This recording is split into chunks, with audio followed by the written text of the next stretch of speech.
Good afternoon. My name is Councillor Tristan Lewis and I'm the Vice Chair of the Planning Committee. I'd like to welcome everyone to the meeting, which is a multi-locational meeting. In addition to committee members, we also have officers joining us to assist us with our discussions, together with any registered speakers. The meeting will be live streamed and recorded and will be available for viewing after the meeting.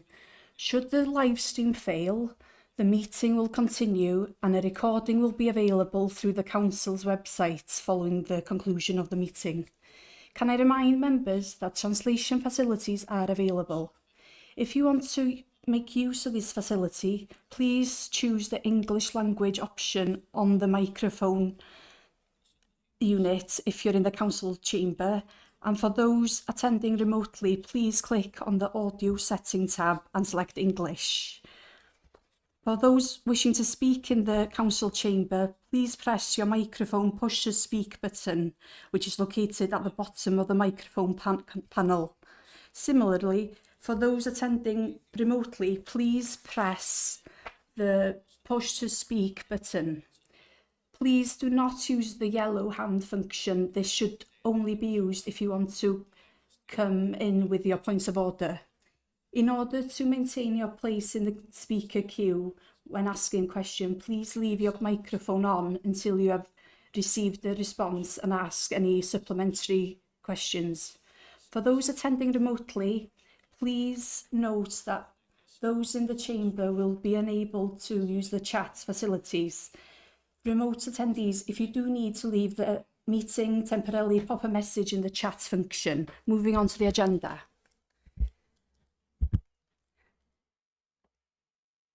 Thank you very much. Any other apologies from the floor? No, okay, thank you very much. Moving on to item 2, Declaration of Interest, Code of Local Government Conduct. Members are reminded that they must declare the existence and nature of their declared personal interests. So, first one is Councillor Joe Nettle. Chair. I'd like to declare a personal interest in 0/52719, which is the Pablo Nurseries. I know the current owner of the as their next client. Thank you very much. Thanks for that. Next, Councillor Niaowen. Thank you, Chair. I'm declaring an interest with item 60. 052711, 29 Denby Street, Llanrwst. I'm the chair of the Bys About Pawb committee. So the application is in my name, so it's personal and prejudicial. So I will be leaving the meeting. Thank you very much. The next is Councillor Chris Cater. Thank you very much, Chair, and good afternoon, everyone. To 5A, the application on the Derwent Lane housing 0/51939, and I'll just list my interests in it. I'm vice chair of the nearby Penryn Bay Community Centre, but no opinion has been given on the application by the management committee. I have 2 grandchildren attending Ysgol Glanwyddan. My wife is chair of governors at Ysgol Glanwyddan. And then I'm also a Conway local authority appointed governor for Ysgol y Creidyn. Now that is a prejudicial interest, as there could be a financial contribution to Ysgol y Creidyn. So I will be leaving the chamber. Thank you, Chair. Thank you very much, Councillor Chris Cater. The next one is Councillor Stephen Price. I'll declare an interest, a prejudicial interest in 0519390 Derwent Lane 1 as my auntie, and I live on Derwent Lane and I have submitted objections. And I'd also like to give a personal interest to 052719. I do know the applicant, but I don't consider it to be prejudicial because I have no business interest with the applicant. Then I vote. That's it. Thank you very much. Thank you. The next one is Councillor Austin Roberts.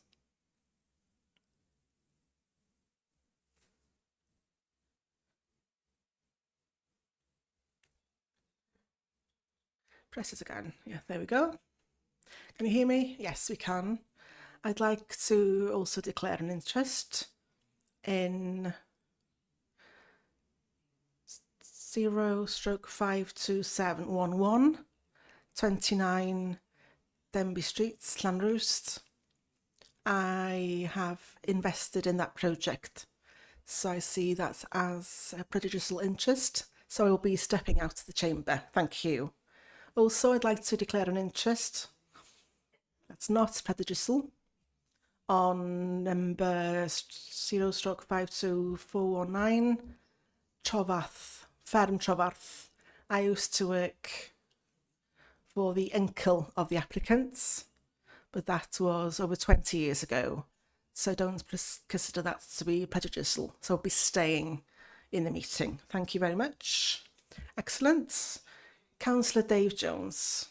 Thank you, Chair. I'd like to declare a non-prejudicial interest for 0/52719 Garth Road, Llangwstennin, London Junction. I'm actually one of the members for that ward. Thank you. Diolch yn fawr. Thank you.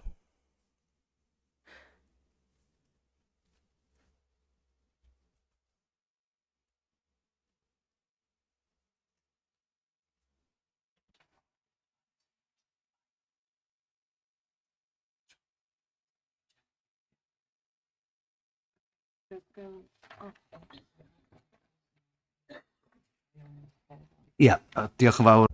Okay, thanks, Paula Jones.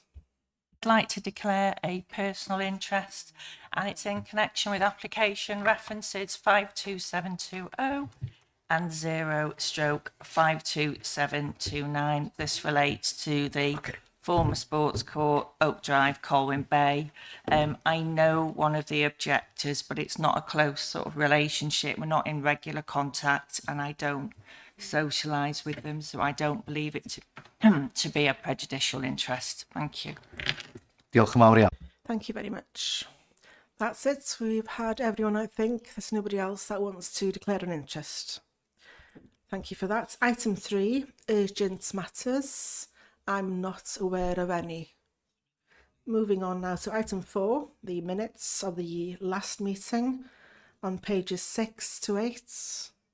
Can I please ask for a proposer and a seconder, and then we'll show through raising of hands. Councillor Alan Hunter, thank you.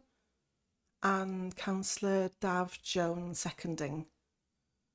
Can I please ask you to vote by raising your hands? Thank you. And online, please. Anybody against?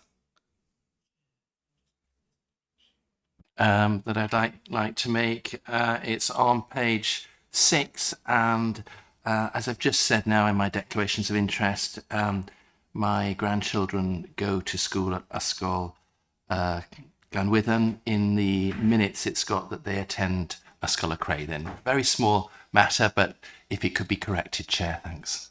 Dim problem. Diolch yn fawr. No problem. Thank you very much for that. Okay, we'll move on to item 5, which is the deferred applications from the previous committee meeting. Code reference 051939, land off Derwen Lane, Penrhyn Bay, Llandudno.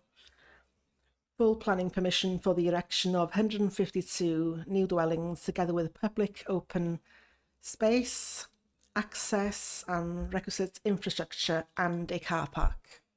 Can I then ask, thank you, Councillor Chris Cater and Stephen Price are leaving the room.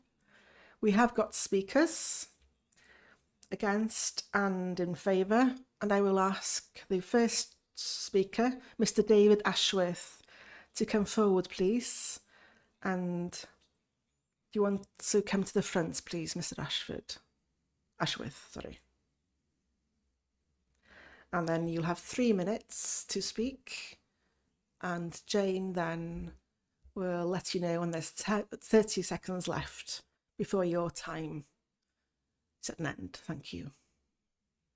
Dyna ni, dim problem.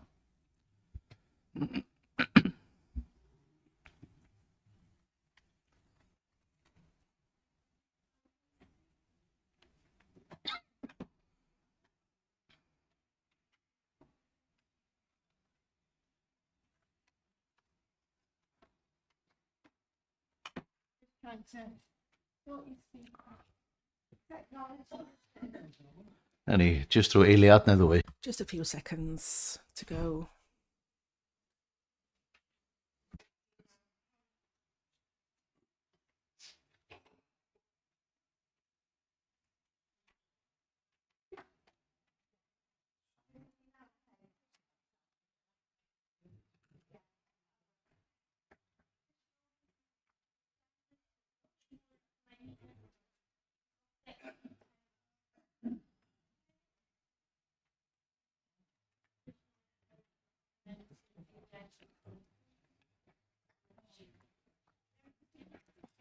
Mistake.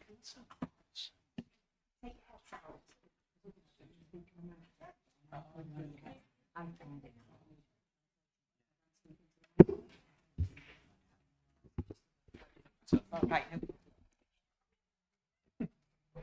You don't need headphones.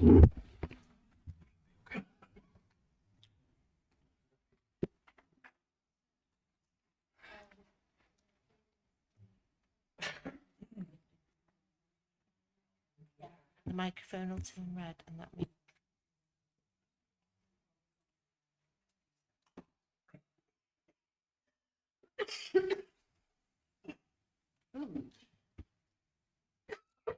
Dyna ni. Right, so I think we're about to start, Mr. Ashworth.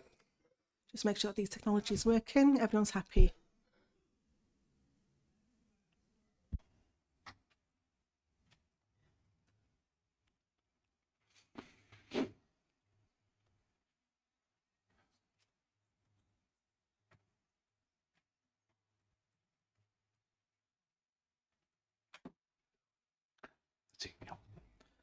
Felly, diolch yn fawr. Thank you, Mr. Ashworth.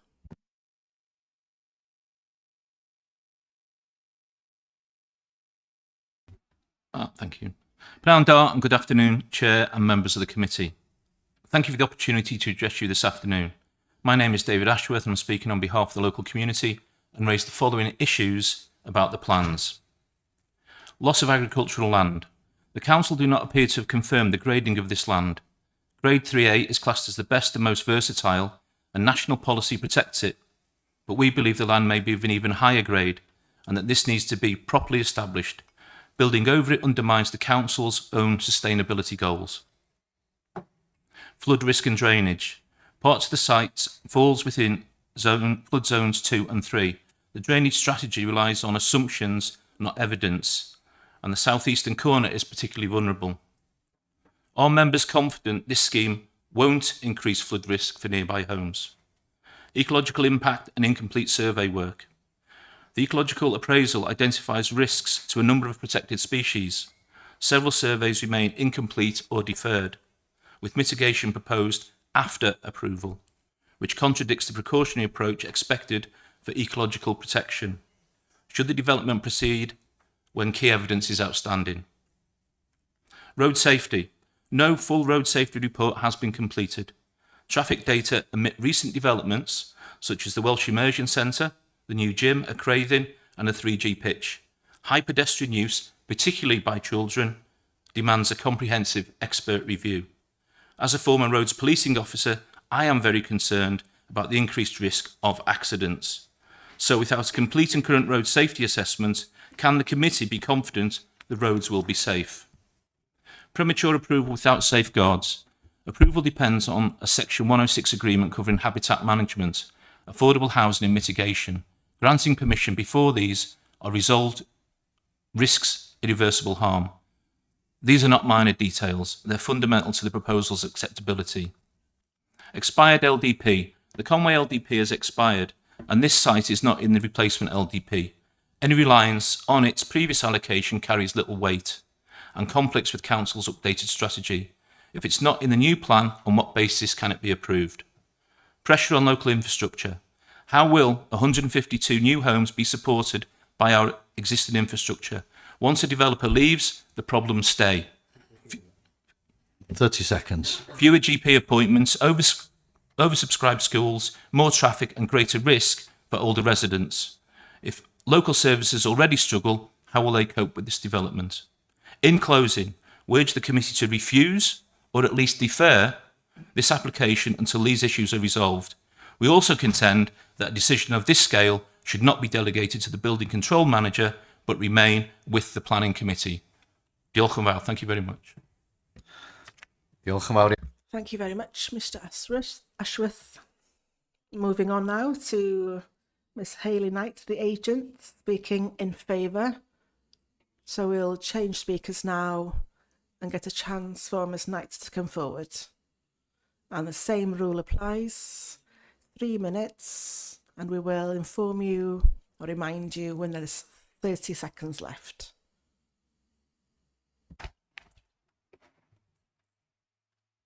Hi, the mic's on. Okay. Good afternoon, councillors. As set out in your officer's report, this scheme is seeking full planning permission for 152 new homes, open space and a new car park that will be built by the applicant and gifted to the council to reduce on-street parking along Derwent Lane. In the first instance, I want to clarify that this site is allocated for a future residential use in the adopted LDP. It was released as a contingency site to a full allocation in 2019 due to the housing land supply falling below the 5-year requirement. Indeed, your officer states that over the plan period, there's been a 43% shortfall in housing delivery against LDP targets. This scheme will provide a wide variety of houses to meet that unmet need on a site deemed suitable in the local plan. Importantly, the scheme will provide 54 affordable homes delivered in partnership with a local housing association, which meets your housing officer requirements in respect of housing mix and tenure, and will likely provide much needed homes for local homeless families. The applicant is engaged with both the council and local community and has listened carefully to ensure concerns have been addressed, particularly in respect of highway safety and ecological impacts.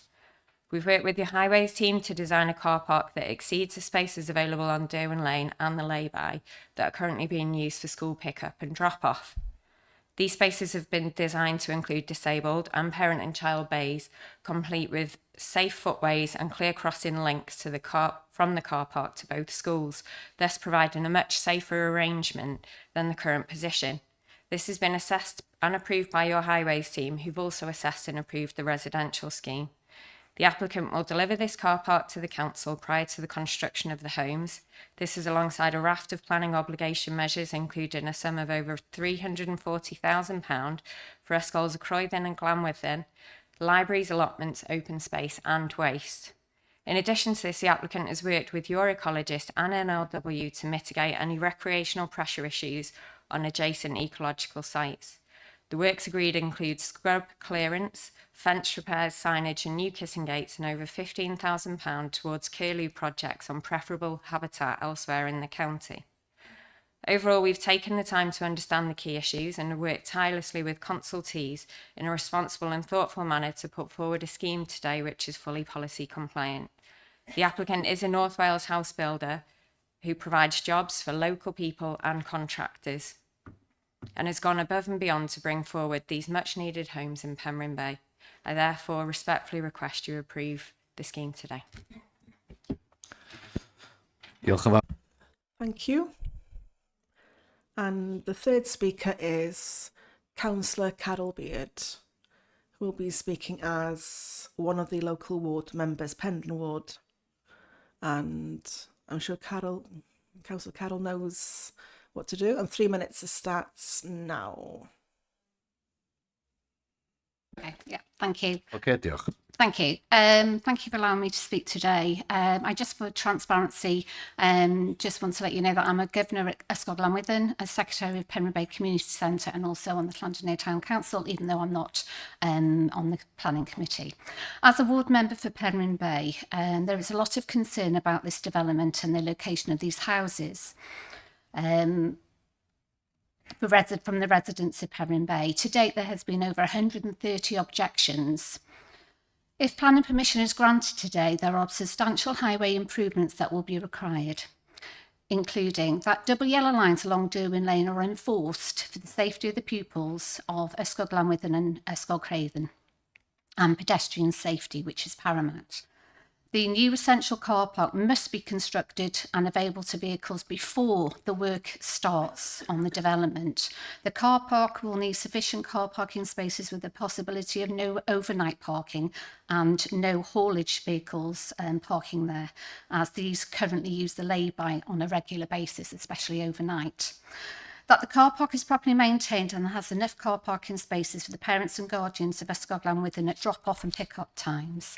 Pupils and pedestrians have to cross this busy road from the car park to get to the Escoglan within, with some of them as young as 2 and 3 years of age. It is important that the raised safety crossing points are in place and pupils and parents are for pupils and parents, and it's clear of cars. There is an important safety concern, and we want Derwin Lane to operate a safe two-way roadway at all times, and ensuring that there is no parking on the double yellow lines at school drop-off and pick-up times. As the committee saw on your site visit, Derwin Lane is so very busy with vehicles, buses, children and pedestrians, all trying to navigate this area safely on a morning and in the afternoon. Ysgol Cygreithen has a high percentage of their pupils who are bussed in. And at times, at school times, as you saw, it's very congested, dangerous and very, very busy. Can you ensure that the houses and the development has sufficient visitor parking spaces for guests, as this will alleviate any additional parking requirements on Derwin Lane and not taking up car parking spaces for the school?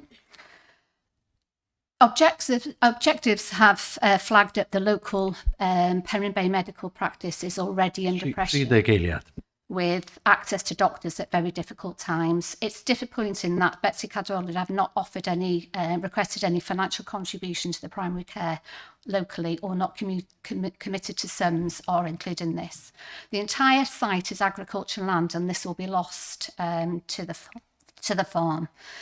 Regarding Glodaith Woods and the SSI, it would be beneficial if the top half of this development had been removed. Diolch yn fawr. Thank you, Councillor Carol-Beard.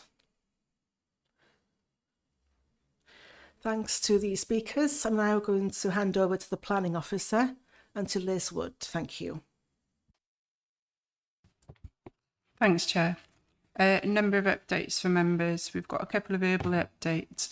Mentor Iaith have responded to us and they don't support the application. They've got concerns for it with regard to it. They have requested, that a language travel assessment is undertaken, but we have confirmed with policy that this isn't necessary with it being a allocated contingency site. They have also suggested a number of additional mitigations in addition to what Content Planning have stated. Just a minor correction on paragraph 32, should read 6.6 hectares rather than the 5.06, which is as per the paragraph 2. As we know, the application was deferred at the September 25 Planning Committee meeting, and prior to that meeting, a site visit was carried out. HENEB have now confirmed that the archaeological evaluation report is acceptable in respect to the findings of the trial trenching that was undertaken in accordance with the SSI in August. In respect to Welsh Water, members are advised that there are ongoing discussions with regard to the hydraulic modelling assessment for the foul water.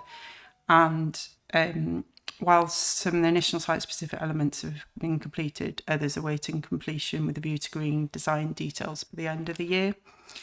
In this regard, we therefore request the same specific implementation condition as per our last response in respect of that being conditioned. And they verbally advised that there is no issue with regard to the water supply capacity. Finally, Education have confirmed that they will take over management maintenance of the car park once it has been constructed, and the recommendation is as per the original report. Thank you. Diolch yn fawr. Thank you, Liz Wood. That's it. We'll open it to the floor. We'll open it to members and to give your opinion and discuss. Thank you. First one is Councillor Austin Roberts. Thank you, Chair. I'll just wait a few seconds to put their headphones on. Yes, headphones. Yes, once again, here we are. We've got, especially in the locations, is very contentious in the number of houses that are going to be built. As I know, as I understand, there will only be over 50 that'll be affordable houses. But as we know, what we really need in this county is houses for local people. And I foresee that a number of these houses will be out of the reach of local people in terms of price. And that will mean that more people from outside will keep coming here to live. And that will then mean there'll be more pressure on our schools. There'll be pressure, more importantly, on our hospitals and on the local GPs. So I've got a question that I'd like to ask the officer. Is the first speaker mentioned that there hasn't been a road safety assessment? Can I ask the officer, is that something that's a requirement, the road safety assessment, and if that is that something that we should consider? Thank you. Liz Wood, do you want to answer that, please? Thank you. Yeah, as you might have seen, there's there are a number of traffic assessments that have been carried out and been assessed by ourselves and also the highways officer. In with regard to the specific content of that, it may be something that Paul would be able to answer specifically in that regard, but there has been a lot of work done in respect of the traffic assessments and predicted number of vehicles in that vicinity. With regard to it, if that's something you specifically are requesting, my understanding is that everything's been done in accordance with what the highway team are happy with, and the only outstanding matter are the points raised in the report with regard to finalising the waste collection points. But perhaps Paul's in a better position to answer your question. Thank you. Can we then please ask Paul? Yes. If Paul is available.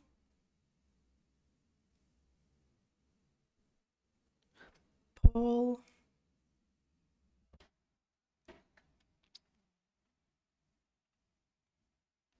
Ddim yn ymdda. It doesn't appear at the moment. Maybe we'll try to get hold in Paul.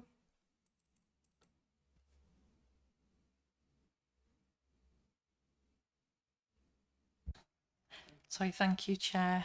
In the absence of the highway officer, and following on from what Liz Wood has said, we believe that the applicant has done all they can in terms of submitting the relevant documents, and that highways have not raised any objections. Thank you. Thanks, Councillor Austin. Next one is Councillor David Carr. Thank you.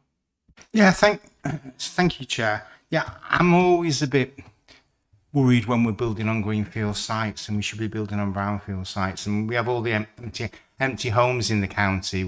So I'm certainly aware that we do have a crisis of homelessness, and we do need more homes.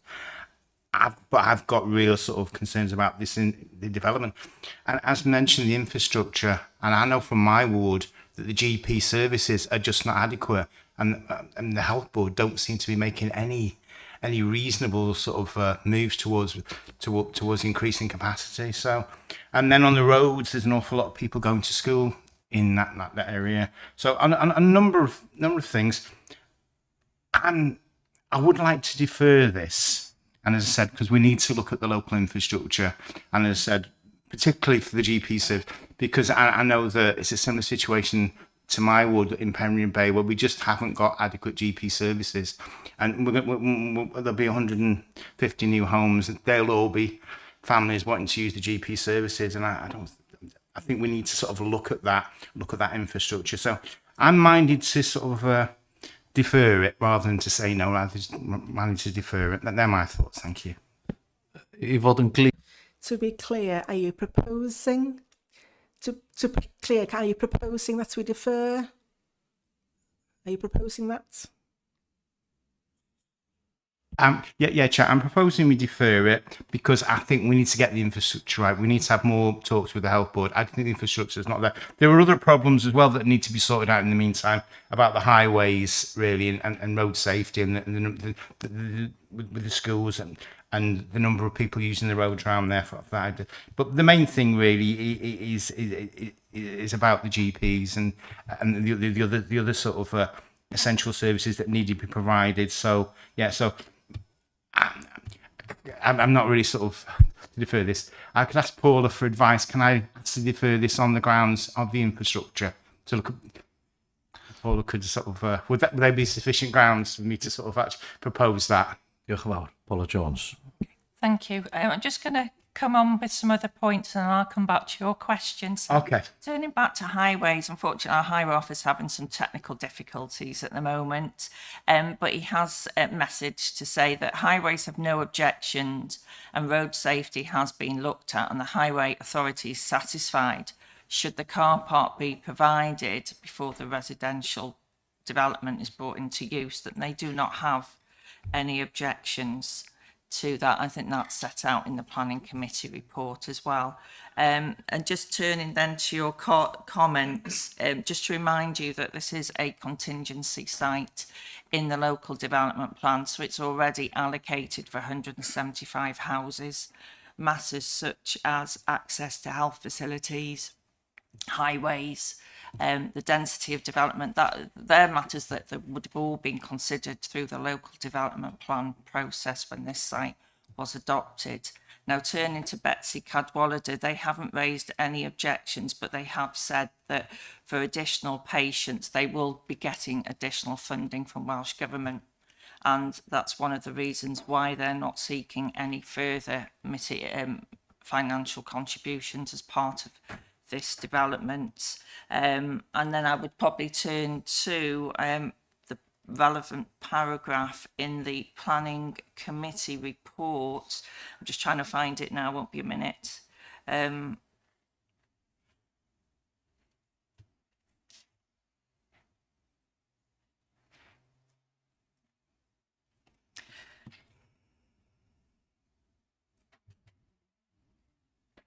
Is the health? I'm looking for the health section in the conclusions.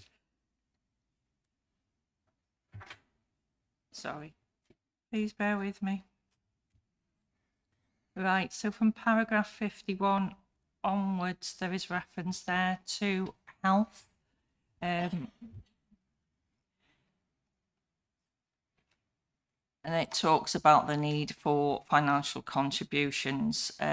And contributions could only be required if it's to improve the physical capacity of health facilities.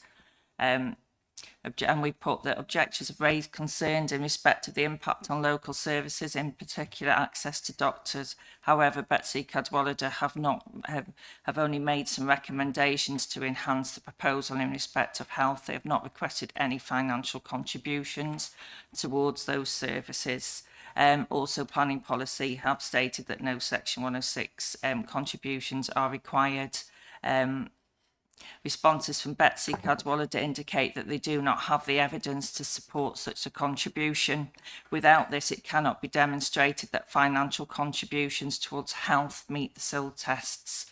As such, no commuted sums are sought in this regard. So turning back to your request for deferral, in all honesty, I don't see that there is a need to defer based on the information you have to hand. Yeah, thank you, Paul. I will take your advice, but as I said, it doesn't inspire confidence, Betsy Cadwallader, because we're all finding, and in this ward, it's similar to my ward, where we're just not able to deliver the GP appointments, and it is a real problem, and whatever way we look at it, so I'm happy not to go ahead with that, but, as I said, it is a real issue, as I see, when we're building 150 new houses and the people who live in the area can't get GP appointments at the moment, then whatever blurb we get from Betsy Cadwallader, they're not delivering, are they? And I think we and that's the reason I wanted to say they need to deliver the health services that we're paying for. Thank you. Diolch yn fawr. Thank you. The next speaker is Councillor Joe Nettle. Thank you. Again, mine are excuse me, highways questions. I know the area very, very well. Derwent Lane is a tractor lane. It can be dangerous. There is a passing point halfway up, but essentially it is tractor lane up to the farm at the top. Is there any are there any plans to widen Derwent Lane? Obviously, it butts onto the site. And also, are there any thoughts of having a roundabout on the main road? On the main road, on is it Glodworth Lane or Llanrose Road, going into the site? Thank you. Diolch yn fawr. Thank you. I think I can answer that even from these site visits, that there wouldn't be any use of the lane that goes up to the farm or Penryn side. Am I right there, Liz? The road that goes up, or the lane that goes up, well, the track or the road to Penryn side, that won't be used at all, will it? Not proposed to be used at all as part of the development. I appreciate what you're saying with it being a single track road up there, but there won't be any vehicular access from the development into that. There will be pedestrian access through the hedge as shown on the plans. Thank you. Diolch. But there was a second part to the question. Is Paul Smith with us by now? At this moment in time, no, Chair. Okay. Paula? Chair, sorry, just in the meantime, I'm not aware that there are any plans to do that. It has been fully assessed by Highways. I know there have been talks with regard to streetworks and the elements that required certain consents, predominantly with regard to the proposed car park, but obviously the access points that will be onto the roadway, and the proposed separate consents they would need with them. So I know that those conversations have taken place, and that isn't something that has taken place to my knowledge. Diolch. Is that clear, Councillor Joe? It's obviously going to be pedestrians walking on a single track lane with tractors. Yeah, that does worry me because it's a narrow road, that one.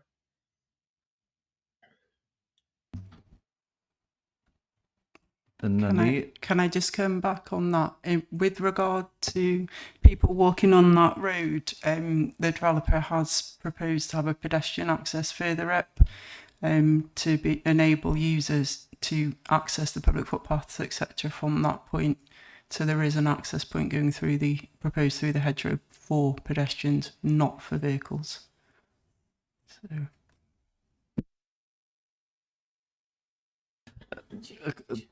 I just... To be clear, can I just ask for maybe pictures rather than we maybe cloud things?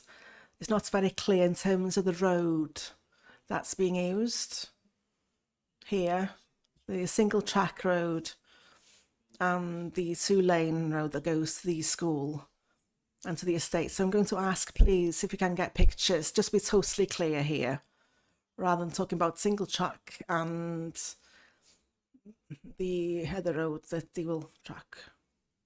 Thank you.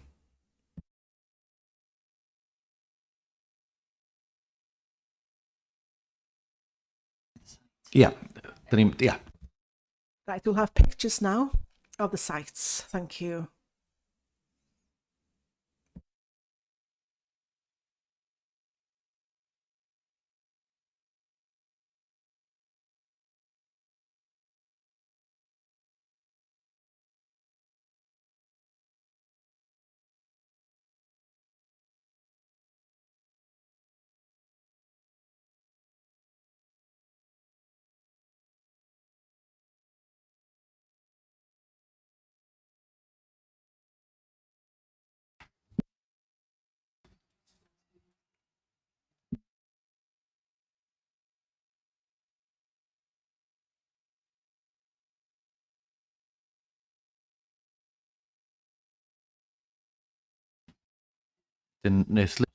So Liz Wood, the officer, will explain now, please, about the pictures in terms of what's in the pictures.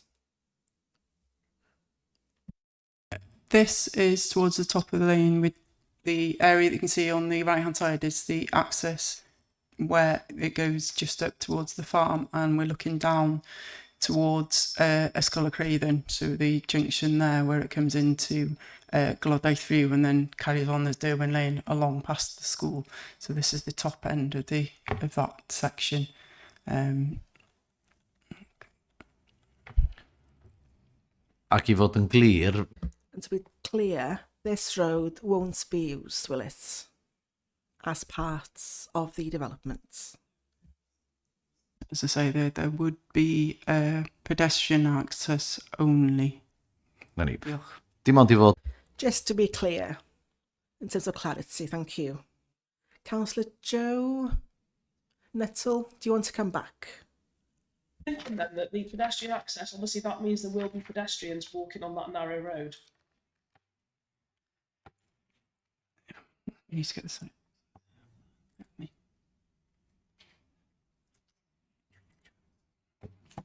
So I'm just sorting out which slide it is for Julia, so she can switch to that. Bear with me.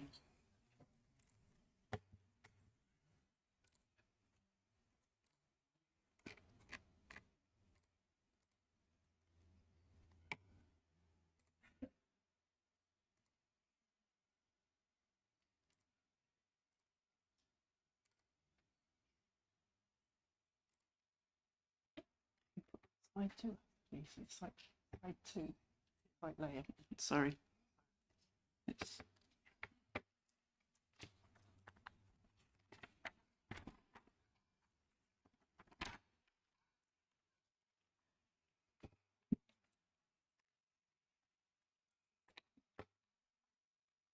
so if you look at the final row of the houses on the far side, sorry, on the left-hand side as you're looking at the plan, on the narrow single-track road, you can actually see that there is a gap in the hedge towards the top of the single-track road.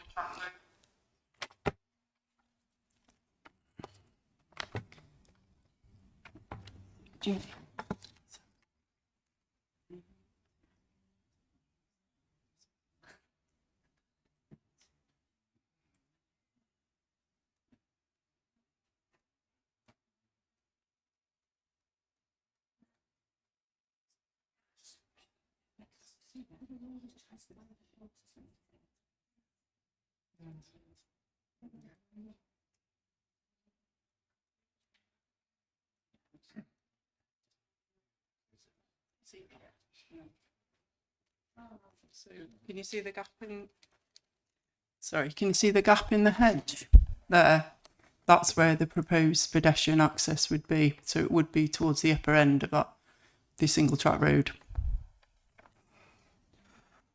okay, So I repeat my question that there will be people walking on the single track road to get to the gap in the hedge to go onto the estate.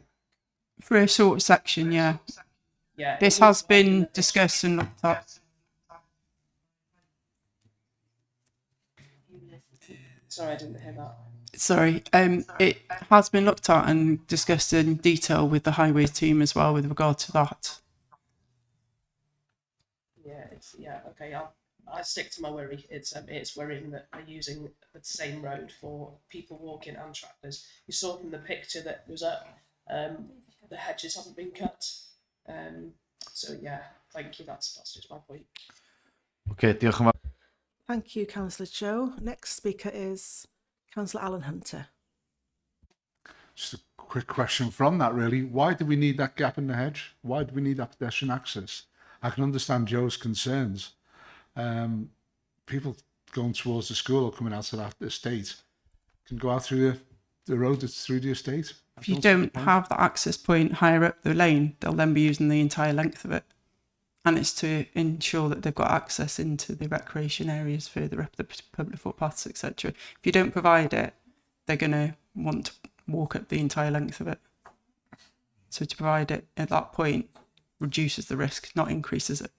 Okay, that's just one more thing if I can come back in. Councillor Carroll mentioned about the car park and it being used by HGV vehicles. Is it going to be somewhere where the buses will drop off, or they carry on dropping off in a normal place in school? The intention is for cars only. It's not for the buses to be using.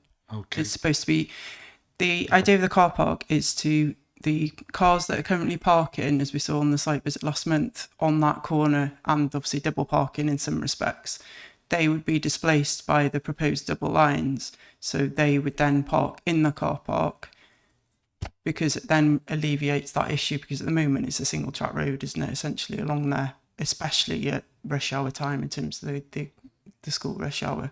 So by removing them from that and providing more spaces, I think if I remember rightly, Paul said it was 12 or 13 spaces extra in addition to what there already is available on the road itself.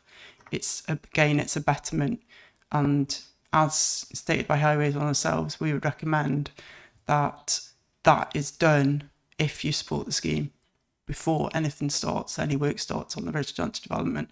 And Highways have specifically said that if that weren't to take place, they would object to the scheme. So it is necessary that it is done in that order, and that is something that the developer's aware of as well. Okay, I'm happy about that. Can I ask that if that's the case and it's not going to be used by buses, that we condition a height barrier on that car park? Because it would leave it open to people parking heavy goods vehicles in there, but my other concern would be illegal encampments setting up on the car park. So I'd like to see that conditioned, that there's a height barrier to that car park as well. Swyddogion yn hapus i... Officers, are you happy to do that? To put that condition in? Both with education and the highways team as well, whether that is something that could be done, because at the moment the plans don't show a height barrier restriction. So, but there is the potential that could be conditioned if it's deemed necessary. I would, how long have you done? I'd be happy to go with the officer's recommendation, but I would insist on having that conditioning for a height barrier. It just leaves the place open to possible problems in the future. Okay, diolch yn fawr. Okay, thank you. We've got a proposer then. So we've got a proposer, Alan Hunter. I'm going to bring Paul Smith in now. I know Councillor Samantha Cotton is waiting, but Paul Smith is back with us online and may be ready to answer some of the questions that we've had. Paul, can you hear us? No, there's gremlins in the system. Iawn. Felly, gai ddod Can you hear me now? Yes. Yeah. Fire away. My apologies. So I've been on the phone with IT for the last couple of minutes, so I've missed some of the questions asked by members. If members would like to rephrase the questions, I'll do my best to answer. Cynghorydd Joe, dwi'n meddwl. Councillor Joe, I think, had one question regarding pedestrians. Councillor Joe, can you come back, please? Councillor Joe Nuttall. Dach chi ar... You're on mute. Okay, that's fine. My question was regarding the pedestrian access through to the single track of Derwin Lane. It worries me greatly that we're going to mix people and potentially tractors and vehicles on a lane that really is single track with high hedges that are uncut for most of the year, and also the roundabout, a potential roundabout on the main road at the entrance to the estate. Thank you. Diolch, Paul. Firstly, the pedestrian route onto Derwin Lane, I assume you're referring to that, the single track section of road? Yeah. So, in the future, it is intended that that route will not come out onto Derwin Lane. It will run through the private land and go to almost the farm entrance. This is almost like a measure until that part of the scheme is finalised, designed and have agreements. We're not in that situation yet, so we can't proceed with that section. However, we know there will be lots of movement between the estate up there and the pubs and the amenities and the new development. So at present, if the development was built without that connection, people would be forced in the opposite direction, walking towards the school, to be on that single track lane for its entirety. At least this gets them off that lane at the earliest opportunity and provides more vulnerable users with a route through the estate. So it's not how we envisage it being eventually when it's fully completed, but it's as much as we can provide and construct as part of this scheme right now. Iawn, felly. Right, okay, thank you. Councillor Joe, are you happy with that answer?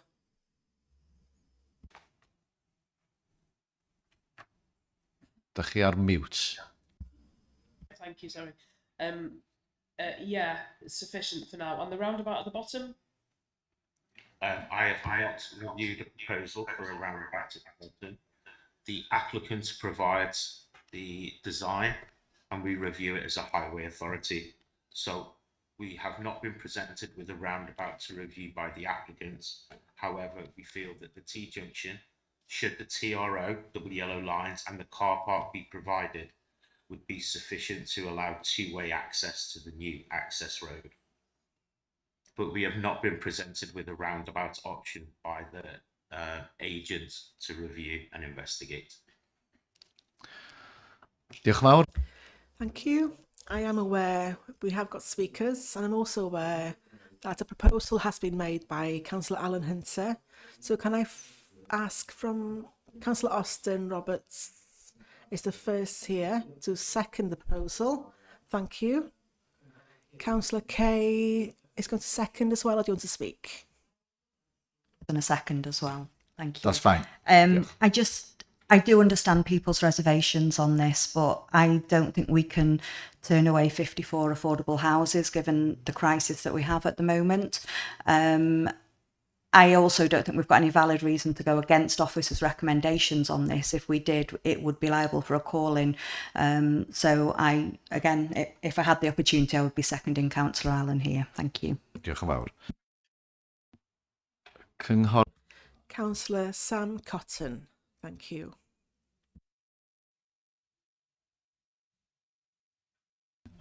Ar mute.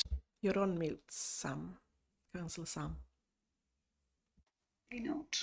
Na ni, diolch yn fawr. No, is it? Yep. Can you hear me now? Indeed. Oh, Yep. I did. Okay. I just wanted to clarify 2 points really regarding parking areas. The car park outside of the school, the car park that's proposed, and is going to be maintained at the expense of the education department. I understand that that's going to be an overflow car park for the school to alleviate people accessing the school currently parking on the road. Is it also going to be a visitor parking space or a short stay parking area for people using that area? Because obviously that I've got concerns about the education department maintaining a public what could be considered a public car park. And the second point, looking at the plan, I can see a number of turning areas, hammerheads, I think they're called, so that the recycling lorries can turn round and other vehicles can turn round. Are those going to be prevented from being visitor parking spaces and just purely turning areas? Because I can't see any visitor parking areas on the plan as it stands. Thank you. Liz Wood, diolch. Diolch, Chair. With regard to your first question, whilst it be taken on by education and at that expense, I'm not aware that they're proposing to have any gates or anything like that to prevent other people utilising it at other times. There is obviously the lay-by that is there at the moment. There are 4 spaces, if I remember lately, that are proposed to be in that area too. But from my understanding of what they have told us, they wouldn't have anybody keeping an eye on who's parking there. So, but they may have other plans that we're not aware of it to date. But that's the latest I've been given. In terms of the turning heads and hammerheads, you've probably seen that they've provided direct path analysis section in regard to the turning areas and the internal. If you look at the plans, the hatched areas would be private driveways and access roads. They wouldn't be adopted by the local authority. The roads that are white, essentially on the internal access roads, they would be adopted by the local authority.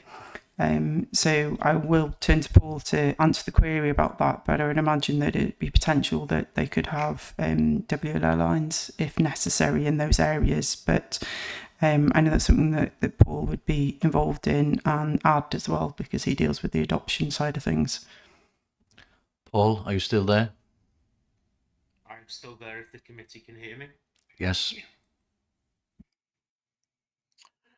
So, the areas that do not meet Conwy Council's adoption standards will remain private.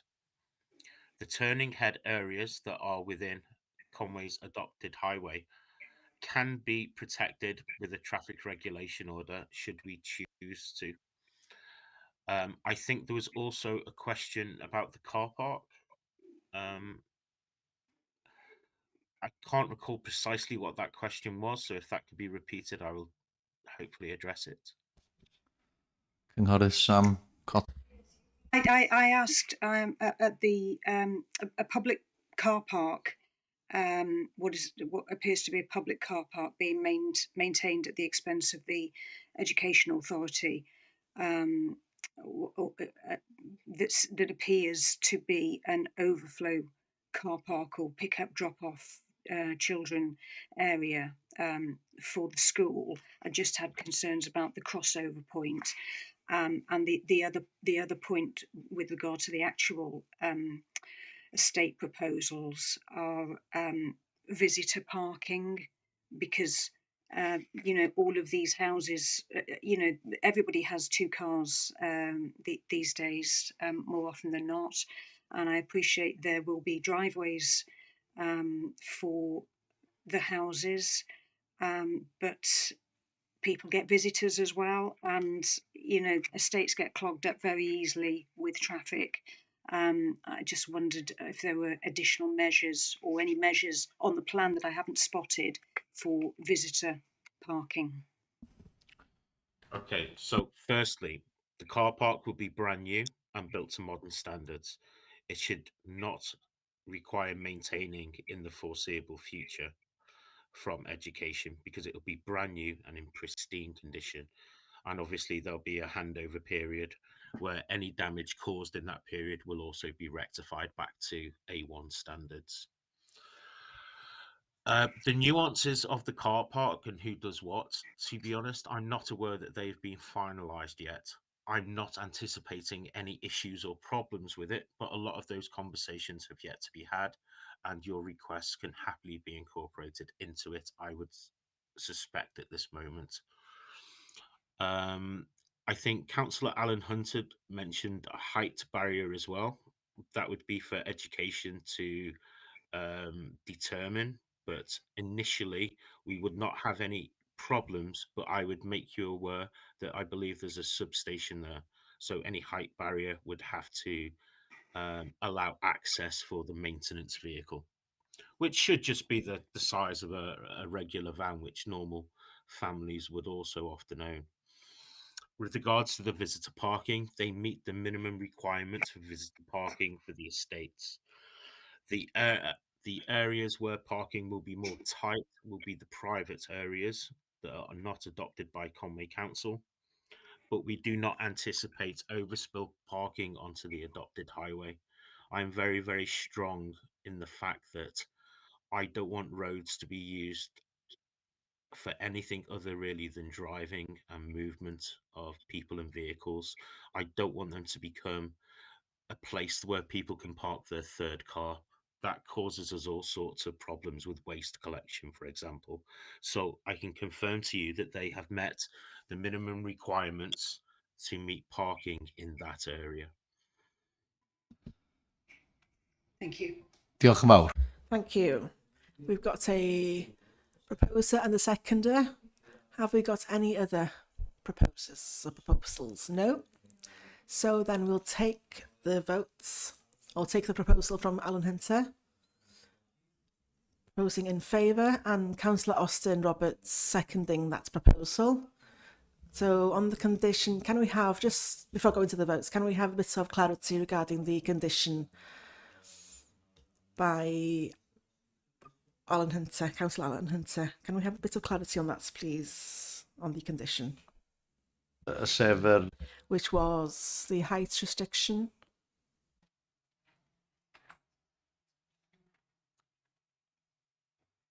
If it's something that members consider is necessary, it could be conditioned.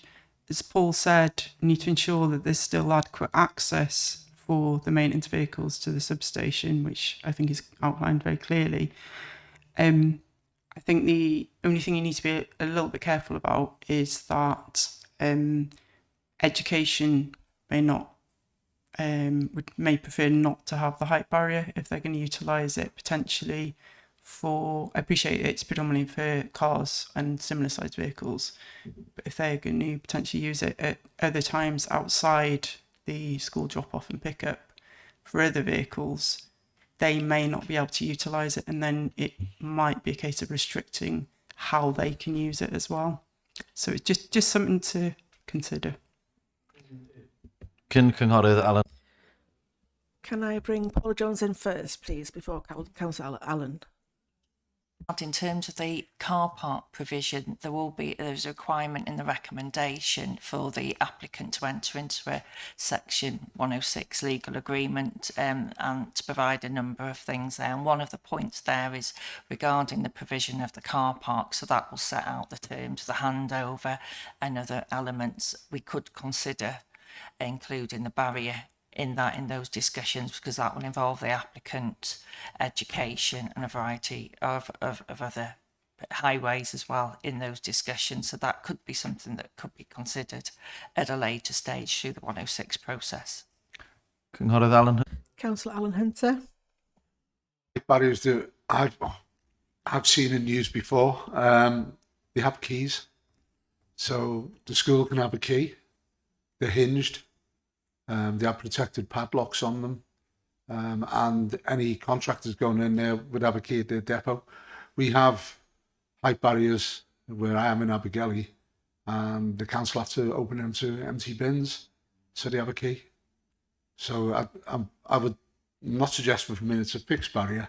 It needs to have access, but as and when it's needed. But I'm fairly adamant that we need to have a height barrier there, because I've seen the problems car parks can have. I'm only too well aware of it in our own area. Okay, I'll bring Councillor Andrew Wood in, please. Thank you, Chair. I'm just going to confirm, because of in our world we've had lots of problems. So to protect the council and protect the public and so on and so forth, I would condition a height barrier, the normal height barrier, which is open and closable. Thank you. Can we then make sure that happens, please, officers? Can we please make sure that happens, please, officers, as far as possible? Thank you. Right, there's no more speakers. We've got a proposer and a seconder with the condition, as we've heard, that we get the heights barrier in place. I'm going to ask the officer to open the vote, and can you please click on your preferred option, yes, no or abstain, and you can change your vote until I instruct the operator to close. Can I open the votes, please?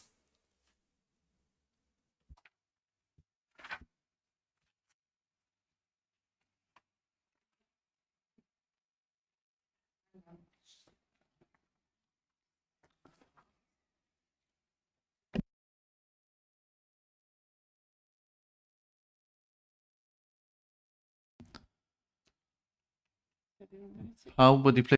Has everyone voted?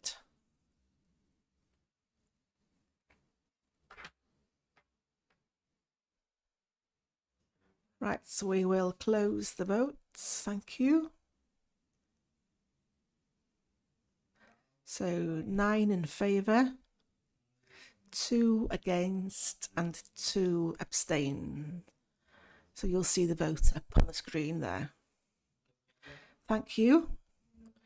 We'll move on now to the next one, which is 052419. I'll just wait a few minutes for people to leave before moving on. So if you'd like to do that, please, for us to move on. Thank you.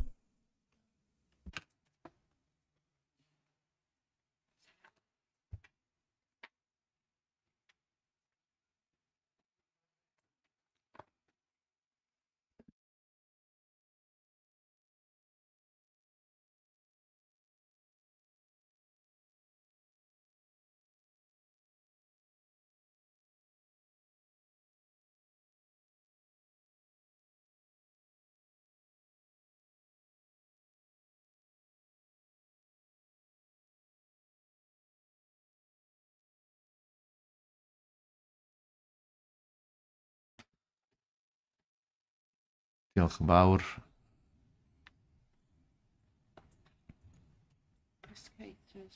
Yeah.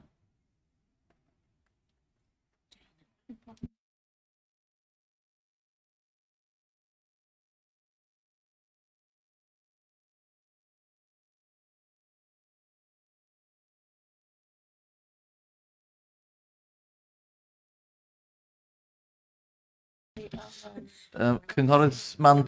Councillor Mandy.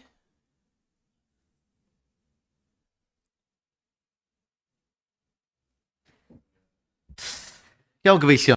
Right then, the next one is 052419.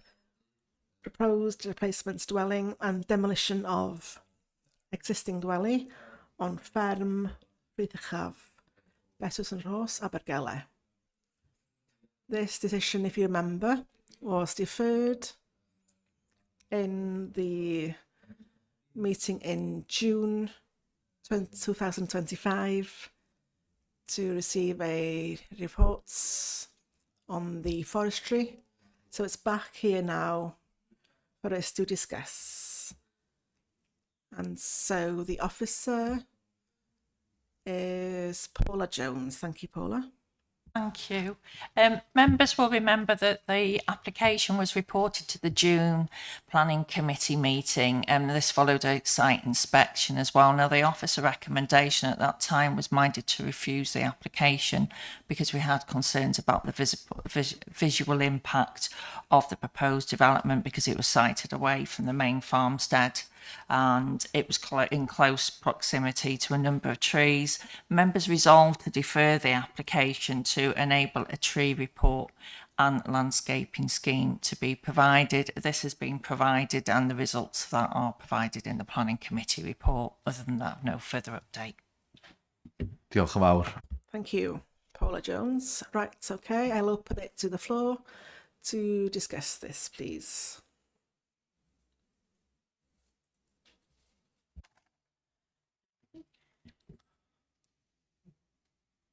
A byd Tawel. And there was silence. The first speaker is Councillor Andrew Wood. Why are officers recommending refusal? Ia, felly yma... So yes, that stands, which is the officers refuse the application. Yes, he wants to know why. Oh yes, I understand. Paula? It's in the report. The reason why, the reason why we're looking at refusing the application is because we have concerns about the visual impact, and whilst the additional information has been provided, it doesn't overcome our concerns. The development itself is on greenfield land and it is a visible form of development as well, and it is sited in a special landscape area. Diolch yn fawr.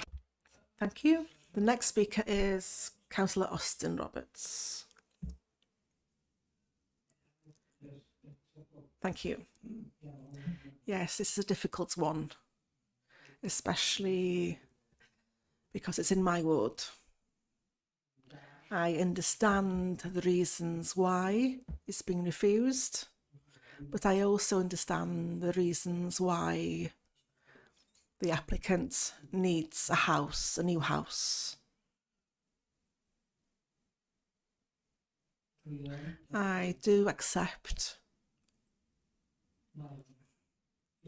it's a great shame that the applicant has decided that he wants to build the house on the site that he's chosen, because common sense maybe would say that he would build maybe the house on the current site or current site of the current house or near to that. But the main reason I think that he's chosen that, and we did go on the site visits, and the main reason I think because of the view, and I understand that's maybe according to the rules that there is a visual impact, but there weren't any houses nearby, and for it to have any sort of impact, that the person that would be impacted upon would have to look at it with a pair of binoculars. So I feel that we could go against officers' recommendations, but I would like to hear other opinions before I make any sort of proposal. Thank you. Thanks, Councillor Austin Roberts. Next speaker is Councillor Chris Cater. Thank you. Thank you. I apologise. I didn't go to I wasn't able to go on the site visit. However, I would be inclined to support the officer's recommendation because the policies against a isolated dwelling house in the countryside, in isolation like this, the policies are against it, and I would very much like to prevent us causing a precedent where there was free range to build additional isolated dwelling houses in the rural areas. So I would propose that we go with the officer's recommendation for refusal. It is a designated special landscape area, which also is contrary to policy. So I would propose that we refuse this application according to the officer recommendation. Thank you, Chair. Thank you, Councillor Chris Cater. I'm looking for a seconder first. I'm aware that Councillor Egwenol Ellis wants to speak, but you're not seconding Councillor Chris Cater, are you? No. I'm looking first then. So Councillor Stephen Price.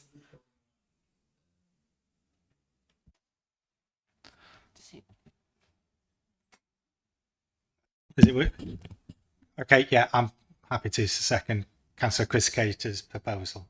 Then any. Okay, thank you. We've got a proposer and a seconder here. Have we got any other proposals at all? No other proposals, and nobody else wants to speak?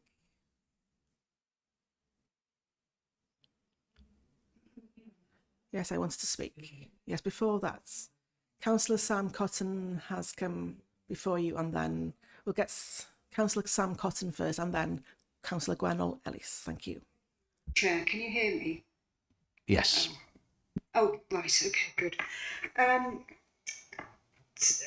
I wanted to ask the officer if, probably answering my own question, but if there were no house there in its current location, or if there were just an abandoned rural agricultural building, would any sort of dwelling be allowed there now? I've got a lot of sympathy with what Councillor Austin is saying, and there is already a house in that location, and the siting of it is just being moved to an adjacent field. I wasn't on the site visit because I wasn't a member of the committee at that stage. So I'm just looking at the paperwork here and what I see on Google Maps. So I just wanted some clarification around that, really. Okay, Paula. I would say if this proposal related to a new dwelling within the existing farmstead, then that probably would be acceptable. But because this application proposes development on greenfield land, it's sort of moving the dwelling to outside of the farmstead in a more prominent area. That's where our concern lies. Okay, thank you. Diolch yn fawr. Cynghorydd Gwen. Councillor Gwynol Ellis. Thank you. Yes, I went on these site visits in June, and I can see why the application has been made to erect the house in the field, because there is a lovely view from that field. So we've got a farm here and a house near the farm. I'm sure if the current house was demolished and the big shed was erected on the site of the house, then the house would be erected on the field because it'd be close to the shed. So I am aware of other applications where people have built sheds first in the rural areas and then built houses near the shed. It feels quite unfair that this application is refused because, well, we have been on many site visits up the road from Coed Pella here, and people get to build all sorts of houses then. They get excellent views of the sea. But again, when somebody wants to build a house in the rural area to get a nice view, it's not favoured. So I just feel this house is close to the farm. It's not a house on its own in the middle of the countryside. There's a farm there already. So I feel the last time we were here, we were very close to going against the officer's recommendation. And that was overturned because we wanted to do the tree inspection. That now has been done, and we now have found there's no problem with that. So now we're finding another reason to refuse. So I'm not sure if it's fair, but I would be willing to propose that we do go against officer's recommendation. So we've got a proposer here that we go against the officer's recommendation. We'll come back to that in a minute in terms of the specific planning reasons. Have we got a seconder for that proposal that we go against the recommendation? Councillor Nia Owen. So, as usual, we'll first of all take the proposal from Councillor Kiskater, and if that falls, we'll then take the proposal from Councillor Ellis. Then we'll start with the proposal from Councillor Chris Cater, which was seconded by Councillor Stephen Price, which go with the recommendation from the officers to refuse the application. That's the first vote. So can I ask the officer to open the votes, and in the same way that he votes in favour, against, or abstain, remember that you're going in favour of refusing the application. So if we can open the votes, please.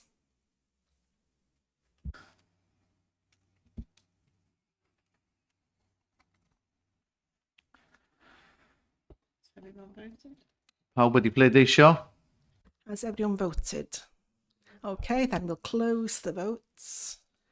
We've got 7 in favour, 5 against, and 2 abstentions. So the vote has been carried from the proposal from Councillor Chris Cater. Thank you. So we'll move on to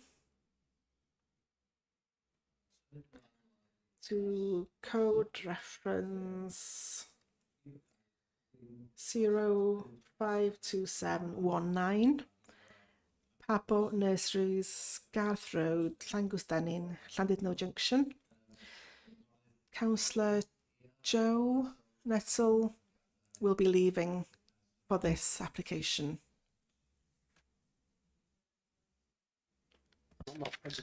Dyna ni. Yes, okay, thank you. You can stay in then. And this is the application: change of use of 2 existing buildings from a stonemason's storage shed and vintage repair workshop to self-storage units and external alterations. We've got one speaker, Mr. Nicholas Davis, speaking in favour, and we'll get Mr. Davis, please. Can you please come to the front? You've got 3 minutes, and when there's 30 seconds remaining, you'll be informed. Gret, diolch yn fawr. Dyna ni. Diolch yn fawr. Pam da chi'n barod? When you're ready.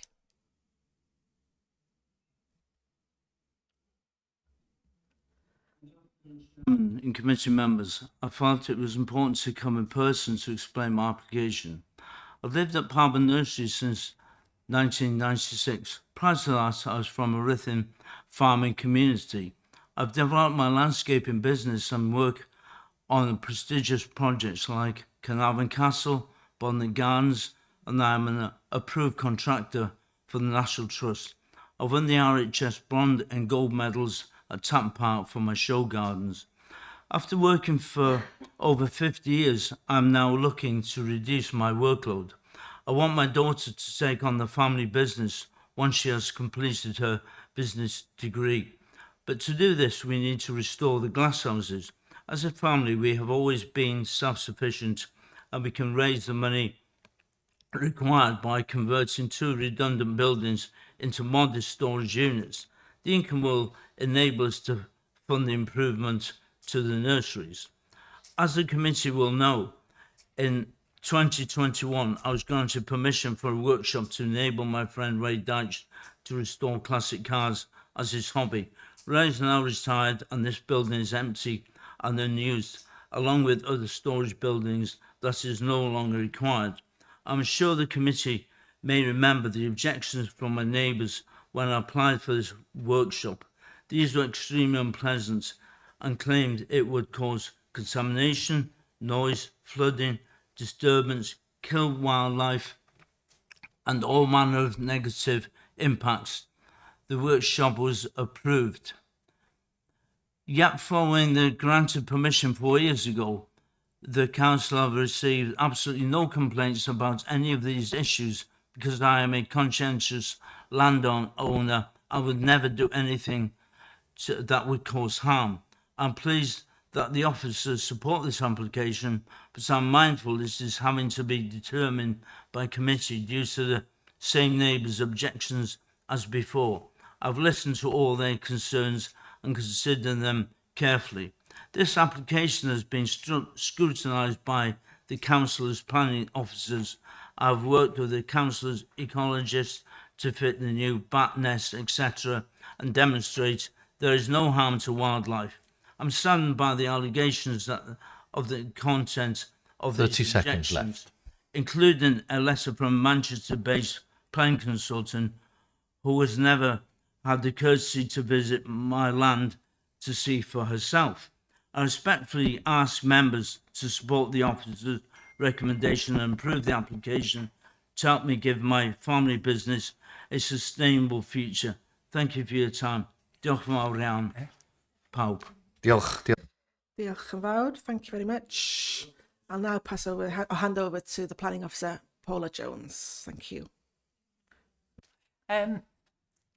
Just like to mention that although the ecologist was happy to conditionally approve the application, the applicant has submitted amended plans to address those points.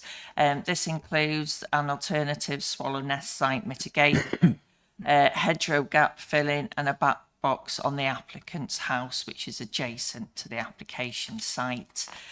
We have also received the ecologist's comments based on these recent amendments.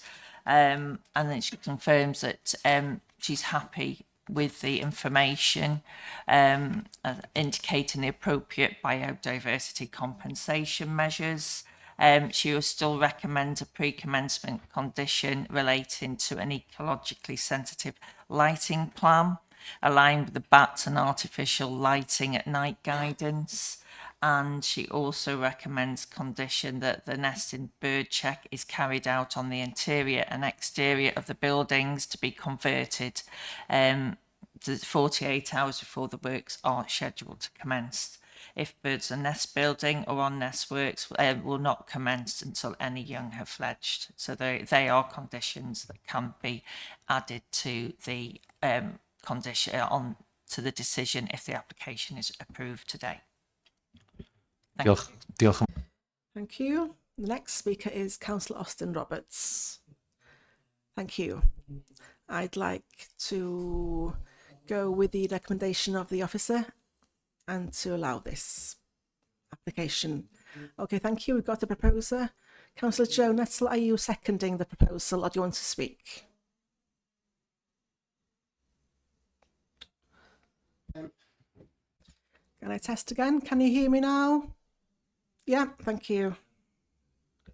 The question I asked was, are you seconding Councillor Austin Roberts or do you want to speak otherwise? Sorry, can I ask you to hold on for 2 seconds? Have we got a second of Councillor Austin Roberts? Councillor Alan Hunter seconding the proposal? Okay, thank you. Can I then go to Councillor Joe Nuttall, please, now to speak? My concern is about the... Can you hear me? Yep.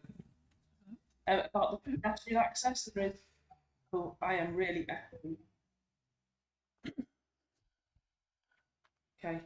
There is no safe pedestrian access. This is a shared access to the house at the bottom, alongside the nurseries, and also the gables at the top just use the top of the drive to cut across to their drive.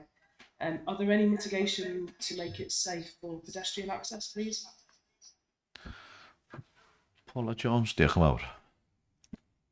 There aren't any proposals to make safe that access. I'm not necessarily sure the applicant owns the entire access anyway, so it wouldn't necessarily be within their powers to do any additional changes.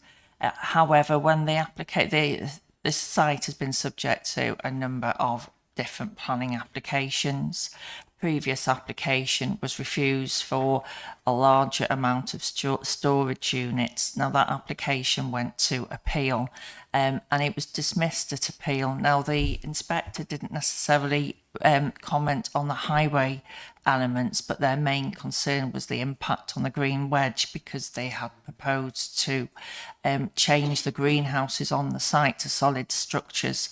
So she felt that impacted on the green wedge. This proposal is different because it's already it's proposing to change two structures that are already solid in their appearance. So we don't believe that the proposal will have an impact on the green wedge. But because it hasn't been raised as a concern necessarily in the original appeal decision, it's not a matter that we can object to now. But Paul's here anyway, so I don't know if he wants to comment any further on the highway matters. Paul, diolch yn fawr. Can you hear us? My understanding is the driveway fell outside of the red line boundary of assessment. It was literally the two areas adjacent to the buildings for parking that formed our assessment. The existing driveway is outside of it. So we have not commented on the driveway. It fell outside of the application. Ocê, diolch yn fawr iawn. Y nesa I siarad ydy'r cynghorydd. Next speaker is Dave Jones.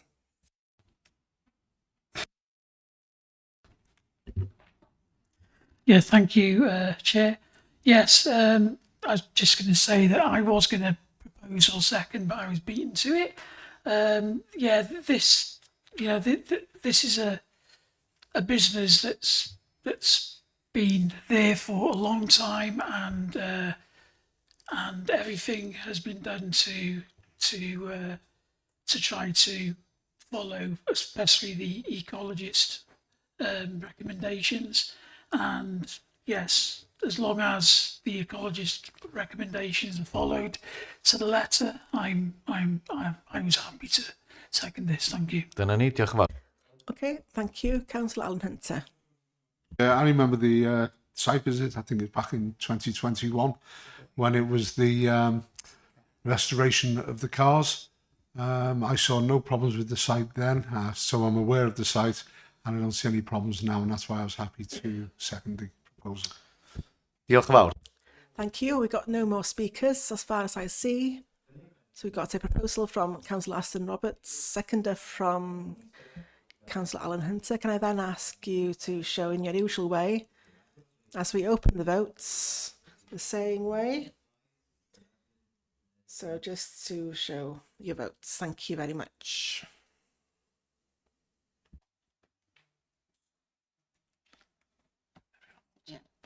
Pawb wedi pleidleisio.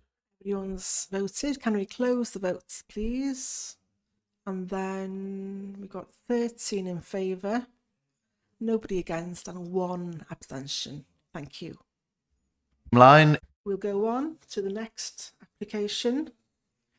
0/52720, former sports court, Oak Drive, Colwyn Bay, pages 104 to 106 in your pack. Residential developments comprising of the erection of 3 dwellings. We've got speakers. The first one is Miss Gemma Campbell speaking against. So can you please come forward, please, Miss Campbell? Gael off. And then can I remind you the same, 3 minutes. Felly pam da chi'n barod when... Thank you. The residents have asked that I speak on their behalf against this application, as they feel their written objections are not being fairly considered and that certain paragraphs in the report are factually incorrect. Hopefully you will have received the amendments, however I will briefly outline some of them. Firstly, regarding the policies both in place from this council as well as national policies around protection of heritage assets and the conservation area. Numerous policies have been outlined in the written objections submitted. These are designed to protect not only the conservation area, but moreover the listed buildings in the vicinity of this proposed development. I'm not here to provide a history lesson, but in 1897, the British Architect Journal stated that Walshaw had extensive marine and woodland views. These have been and continue to be protected by the conservation area policies, as well as national policies regarding heritage assets and listed buildings. The proposed development will remove these views with 14 houses shoehorned onto this site, and they will negatively impact not just on the 3 listed buildings, but the conservation area as a whole, due to the overdevelopment of the site, which is not in keeping with the general appearance of this area. Secondly, I draw your attention to point 29 in the Planning Committee report. The 10-foot high, 100-year-old beech hedge at the rear of the Dutch house will not be removed to facilitate any construction. It is both protected for its ecological benefit to this area, and the landowner, upon reading this report last week, was shocked to discover this. And he was forced into taking legal action to further protect this hedge, as no permission has been sought and very limited time has been given for assurances from this council that they will continue to support him in protecting this hedge. Furthermore, no permission will ever be granted for this hedge to be removed by the landowner. This beech hedge is not maintained for ornamental purposes. It serves to protect the property from winds across the open playing fields, to protect from the cricket and rugby balls from the playing fields, and it assists with the ever-changing surface water drainage that, due to the building works at Rydal View, has caused.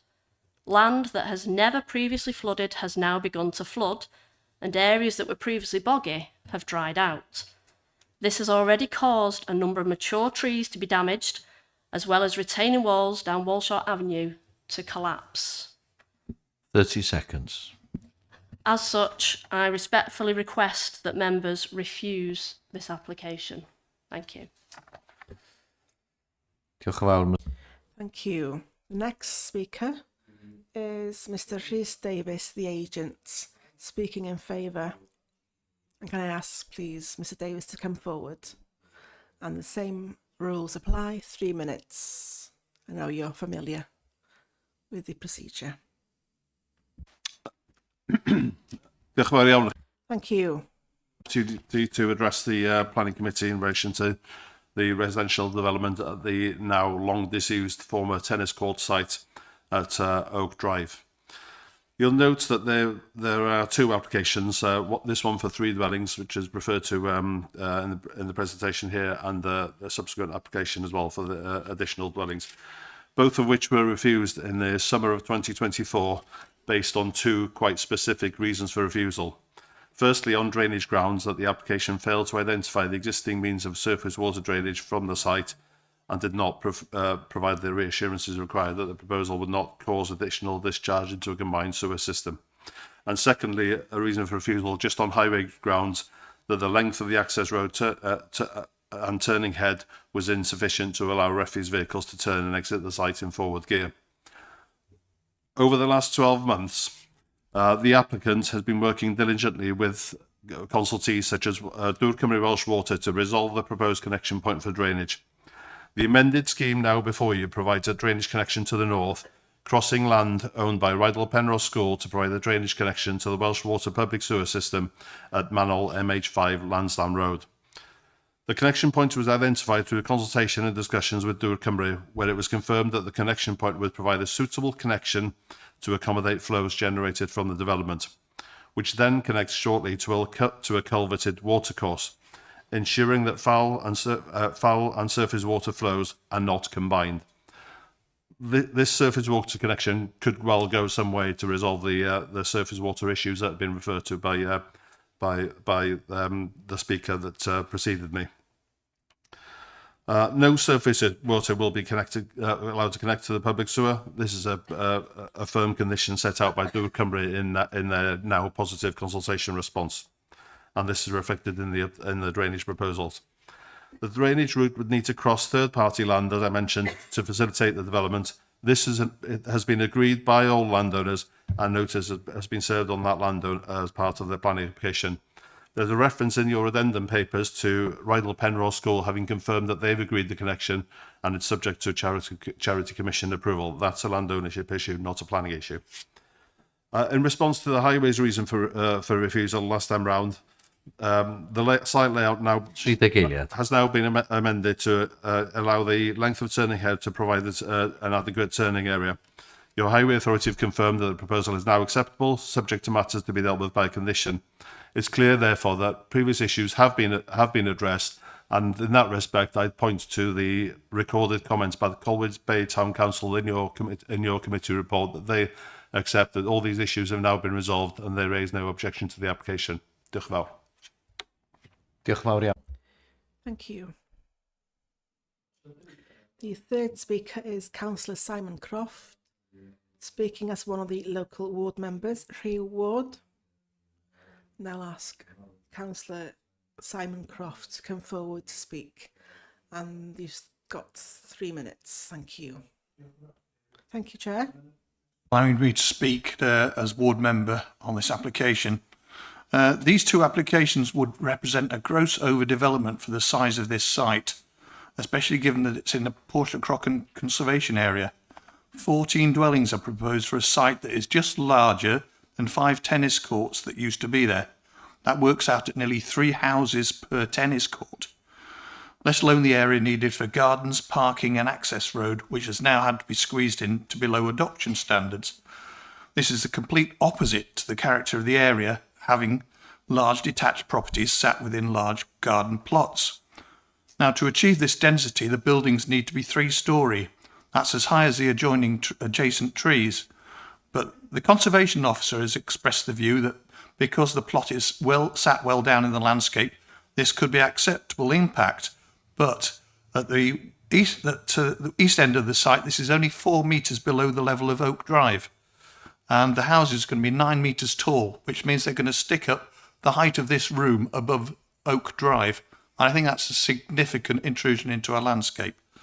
The effect of this is going to be a line of closely spaced 3-storey houses on the view from Oak Drive, it will be significant. There'll be a wall of buildings where there's a great sea view at the moment, and that's going to be experienced by all the current residents and anybody buying new houses on Rydal Fields to get a sea view. They can forget that. We've also got adjacent listed buildings that can't even make minor changes to their properties, but new developments are driving a coach and horses through this special regard that we are supposed to take as decision makers in a conservation area. There's also the matter of drainage, which has been mentioned before, and I noted that Welsh Water have actually refused connection to their public drainage for the rainwater side, and therefore it's going to be going into the culverted drain from Portrait Crocken Woods, and that's in addition to the water that's been added on the rainwater that's coming from the new Rydal View estate, which is another 63 houses. We've already had flooding as recently as 4th of September, and the SUDS approval is still outstanding. The residents are also entitled to know what steps are going to be needed to get firm foundations on the site. With heavy clay on the adjacent Rydal Fields needing extensive pile driving, which was not disclosed at the time of approval. Is there a threat to Oak Drive being undermined as the site is levelled? I can see no soil and ground survey information in the documents. It's really time that this authority decides if conservation areas are to have any meaning at all, because this unsympathetic proposal would be a damaging precedent toward the piecemeal extinction of all the green space in the area. And I request that the committee defer this application until we see drawings to show the sight lines and heights of the buildings. Thank you. Diolch yn fawr iawn. Thanks to the three speakers. I'm now going to hand over to the Planning Officer, Sarah Shepherd. Diolch, Cadeirydd. Good afternoon, councillors. These are two separate planning applications for 3 and 11 dwellings, but they have been assessed and reported as a whole for 14. Both applications are a resubmission of previously refused applications by Planning Committee back in May 2024. There are a few updates within the addendum. Firstly, there is a correction at paragraph 29 of the committee report, which should read: the woodland to the east of the site screens the development from the properties along Walshaw Avenue. This area of woodland copse is to be retained, which therefore mitigates the impact of the proposed dwellings.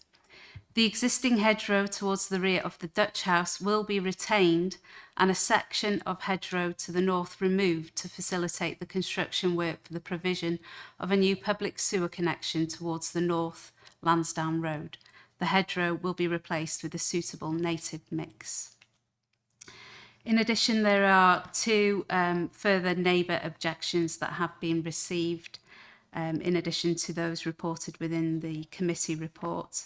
I won't read through them in detail, but I will summarise them.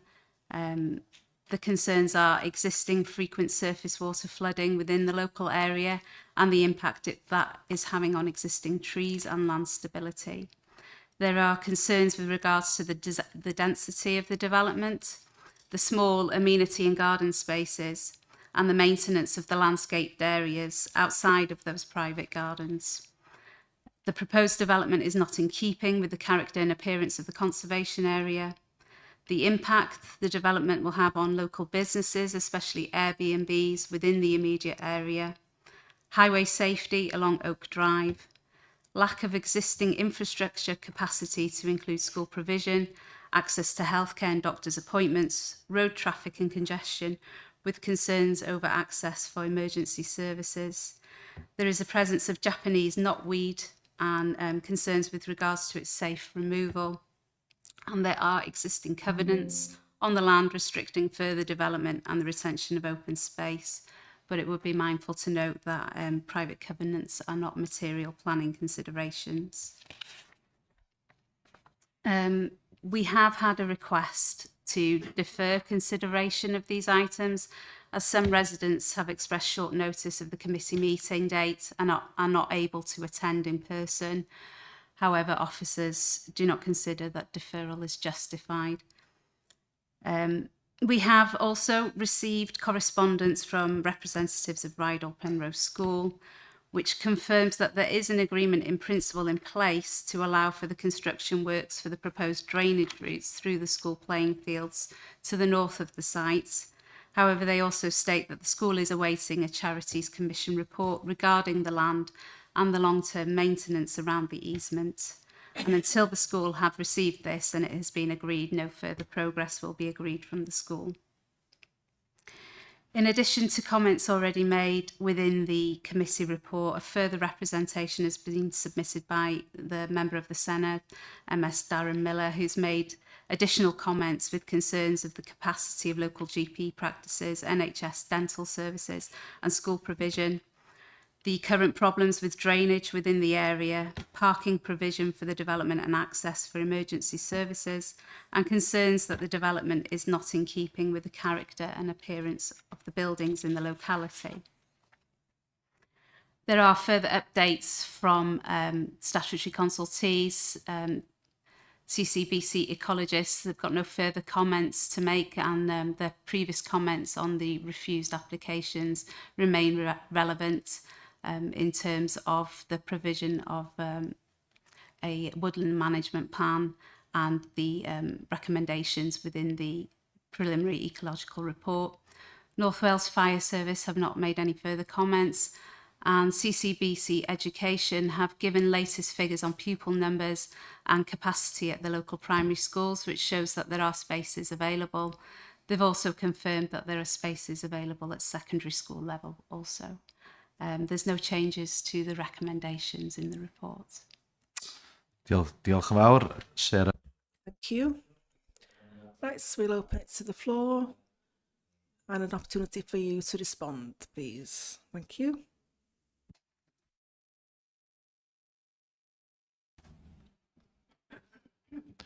Cynghorydd.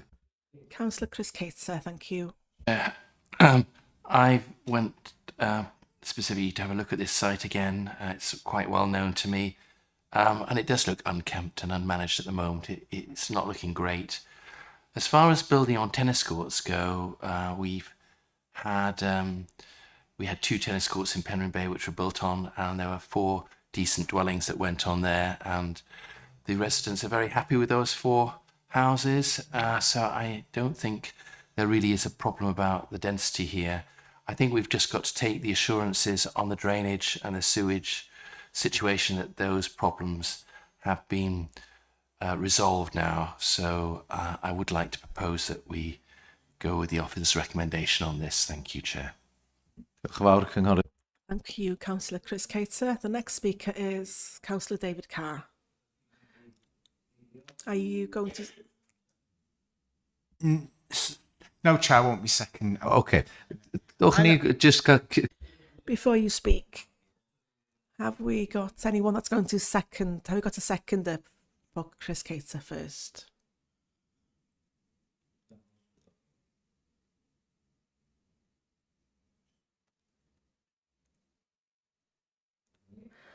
Okay. Try again. I'm willing to second Councillor Chris Cater. Thank you. Councillor David Carr. I think I spoke when this was before. There is a real problem for me. I saw it when I went to West End Dental one day and it was coming out. I couldn't believe the amount of water. And I think residents there are putting up with a lot, and it's not been properly addressed. So there is flooding in that area. So, and for me, I think building houses in an area like that where residents are already experiencing flooding without proper sort of mitigations to that, I don't. If you speak to residents that live there, and as the local ward councillor said, I don't think that has been properly addressed. So I've got real concerns about that. The other concern I've got is about West End Surgery and whether that will even remain open. Because I said there was problems, in a previous previous application when we're talking about. It's even worse. I think West End Surgery now is only taking emergency patients, and so again, these are the things that we need to be addressed by the health board. That we're never getting anywhere, are we? You know, every time, you know, we're agreeing to applications, but there just isn't the capacity there. And we have to be able to provide the infrastructure. If we're building new houses, we need to have things, and particularly the GP surgeries need to be available. So I've just got a lot of concerns about this. So, you know, I won't be supporting it. Thank you. Diolch yn fawr. Thank you. Councillor Joe Nuttall. Yeah, likewise. There seems to be a lot of unresolved issues here. There's another big housing estate going up. We don't know what effect that's going to have on the area. I've walked there several times when there's been a torrent of water coming down each of those roads down towards the main road, causing a large puddle on the main road. The area's clay soil has very low permeability, making soakaways and attenuation tanks ineffective in that area. I just think there's more work to be done on this, and we need to kind of watch and wait to see what effect the other houses have on it before we put this one through. Thank you. Diolch yn fawr. Thank you. Councillor Underwood.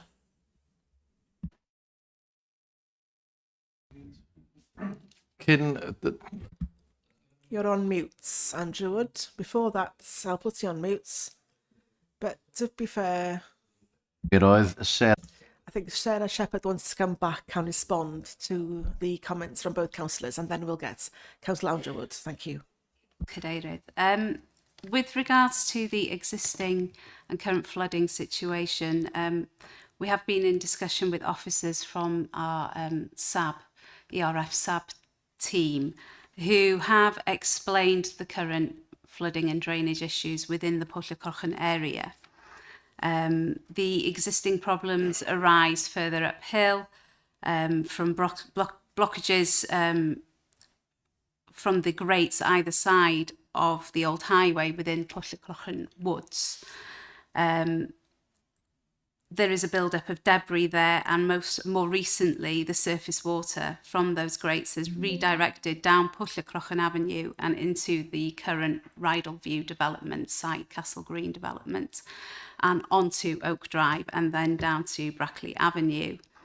ERF Drainage are aware of the current issues, and they are investigating the culverts and the open watercourse, which leads from Pwll y Crochan Woods down to the sea. They've confirmed that there are current investigations into the route of the culvert, which does go into some private land and some front gardens, but they are doing works to clear those drains and to investigate if there are any blockages within council land, which would be the highways, but also trying to contact neighbours with regards to the location of the private culverts.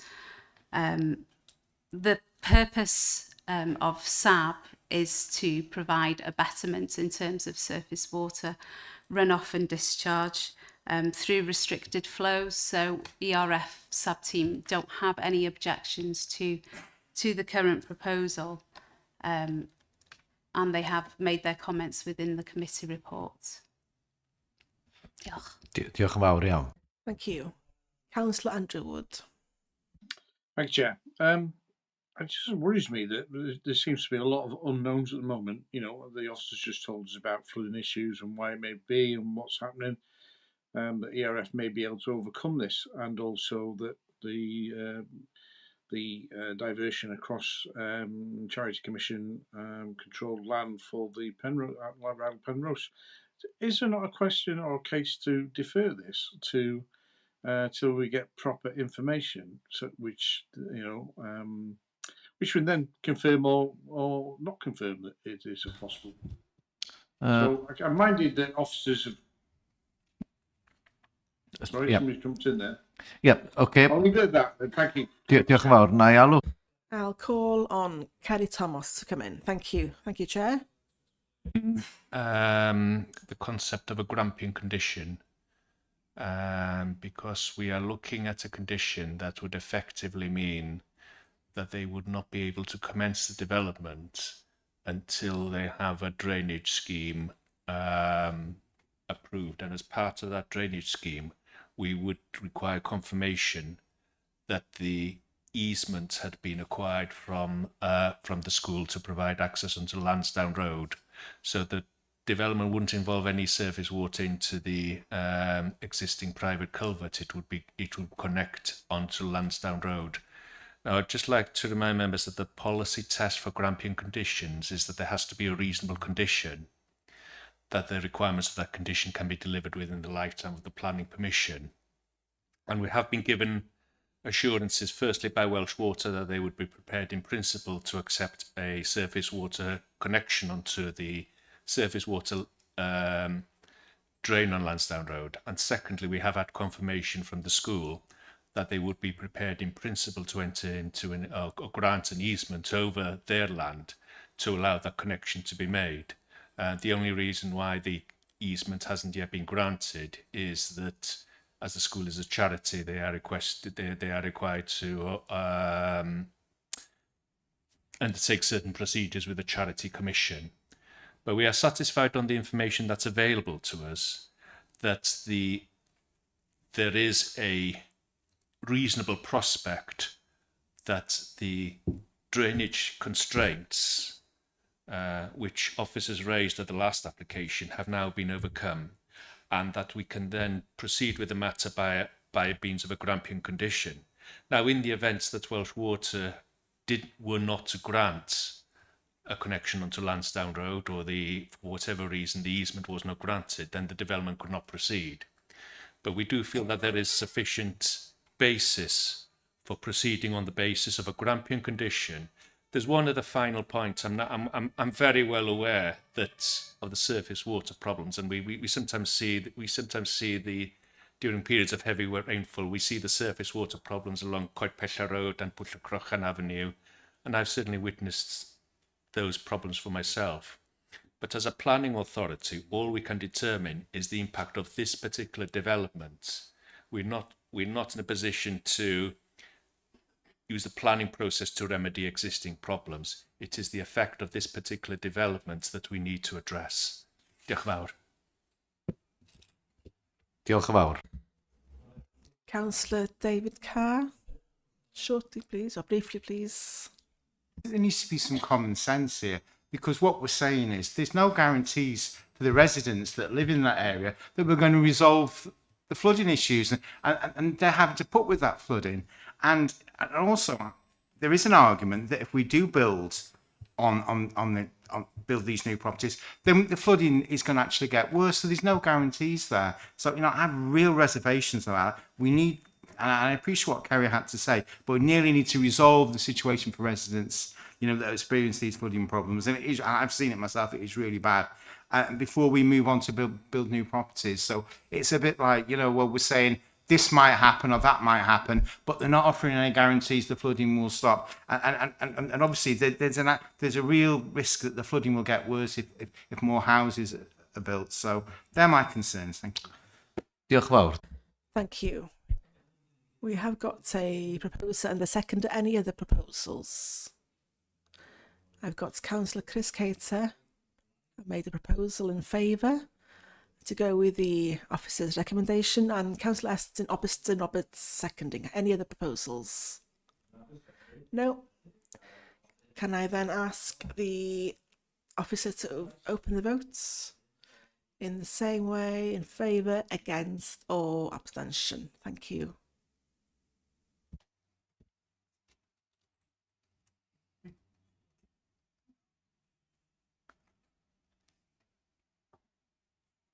Paul, would you please? Has everyone voted? Yes. Can we close the votes? So 10 in favour, 4 against, and no abstentions. Thank you. We'll now move on to the application that's linked to the previous one. 0/52729 former sports courts, Oak Drive, Colwyn Bay, residential developments comprising of the erection of 11 dwellings together with the creation of new vehicle access road, landscaping and associated works. I'm aware that the 3 previous speakers have applied or asked to speak again. Does the 3 of you want to speak once again? Yep. Okay, can I call Miss Gemma Campbell, please, to come and address the committee Same rule applies, 3 minutes, thank you. Pan dych chi'n barod, when you're... Thank you. The playing fields of Rydal Penrose are something this area and the school are especially proud of, with the school recently having spent tens of thousands of pounds to upgrade and maintain their excellent sporting provision. No written permission has been granted by the landowners, although point 51 in the report states that that is the case. It seems the school has been approached, however, no terms have been agreed with Mist, who own the land, and now with the news that the beachhead cannot be removed, that would mean a further 6 metres into those playing fields would need to be agreed. No landowner would agree to this without guarantee that the land could be returned to its previous state. Cricket pitches and rugby pitches take years to be in the excellent state that they are at Rydal Penrose, and this will not be something they will consider lightly. Welsh Water and ERF have both highlighted the historic flooding issues and that the domestic foul from these proposed 14 houses is all that the public sewage network has capacity for. The report in itself states in point 46 onwards that the usual surface water drainage mitigation, such as soakaways, is not appropriate due to the clay ground in this area. The surrounding roads we've heard during heavy rainfall, not named storms, not 1 in 100 weather events, flood. Torrents pour down Pullacrocken Avenue, Brackley Avenue, Walshaw Avenue, and they flood both Lansdowne Road and Conway Road. They're not mere puddles. This area is also untested regarding those 63 house development at Rydal View, and to even consider an additional 14 houses in the same area that does not have suitable surface water drainage plan in place seems preposterous. The surface water will simply drain into the public sewage network, which does not and is evidenced as not having the capacity for this additional strain. For this, we cannot work on probabilities and hopes that it will be okay and resolved. This development either needs a significant reduction in houses on the site or much more robust assurances and detailed plans as to exactly how both foul and surface water will be managed. And at present, as we've heard, it still doesn't have this. Only yesterday, Conway Owen was unaware of the change of direction of the culvert that goes through on the historic documents of Rydal Mount Fields. He is currently reviewing it, but he's not actually had time as he only discovered this yesterday and still needs to view the details on land registry and looking at the deeds of the Dutch house, because going across the playing fields is of serious concern, and as such, all of the residents respectfully request that the members of this committee refuse this application. Thank you. Diolch. Diolch yn fawr. Next speaker is Mr. Rhys Davis, the agent, speaking in favour. Same rule applies. When you're ready. Thank you. If I can respond. Points that have been raised. Kerry quite rightly kind of made the point that this drainage connection across the Rydal School fields will be subject to a Grampian condition. If that condition cannot be satisfied, the development won't go ahead. So there are assurances there that the drainage connection, as referred to on the plan application, is what will happen if Rydal are in agreement. As your officer mentioned, there is confirmation of that agreement with the officers of Rydal School. Heads of terms have been agreed and they've been diligently negotiated over the last year or so when this drainage issue came to light. The drainage connection across the fields is the same for the application that you've just approved as it is for the one that's now before you. So the same principle applies. The safeguards are there. You've heard references to current surface water flooding events. They're not a consequence of development on this site. They're not a consequence of the site as it is at the moment. There is no attenuation as the site is, on this site as it is at the moment. This development has to provide surface water attenuation, and a safe agreed outfall for that surface water is being agreed in detail with Welsh Water, with consultants working diligently on over the last 12 months, and also with your own authority as the SAB authority. So the assurances that you're looking for are there. The detail is on the planning application. It's been well scrutinised by your officers and external consultees. So as per the last application, I trust that you'd be now in a position to approve this current application. Diolch yn fawr. Diolch yn fawr. Thank you, Mr Davis. The third speaker is Councillor Simon Croft. And again, speaking as one of the local ward members, Rhyw Ward. And the same rule applies for Councillor Croft. Thank you. You will let me speak again. I still stand with my previous comments about, and I think the height, nobody in the committee has expressed any reservations at all that I can hear about the conservation area and what this would do to it. I really think it is time the council makes a stand on conservation, or just drop this sham that we seem to be maintaining in public, because we do not. I mean, the heritage impact statement by the developers basically says it's been done elsewhere. We've written coach and horses through the conservation area, so the precedent's been set, and there it goes. Goodbye, conservation area. On the talking about the flooding issues, during the Rydal Field application, we were promised a survey of the drainage all the way down to the beach, including CCTV and etc. in the culverted areas, and I do not believe that has ever been done because I've not seen any evidence of it adduced in this application or since. As a ward member, I would like to know if that's actually been done and what has been learned from it. It sounds like ERF are only now investigating because of this new development that what has actually been happening with that drain. It's not really good enough.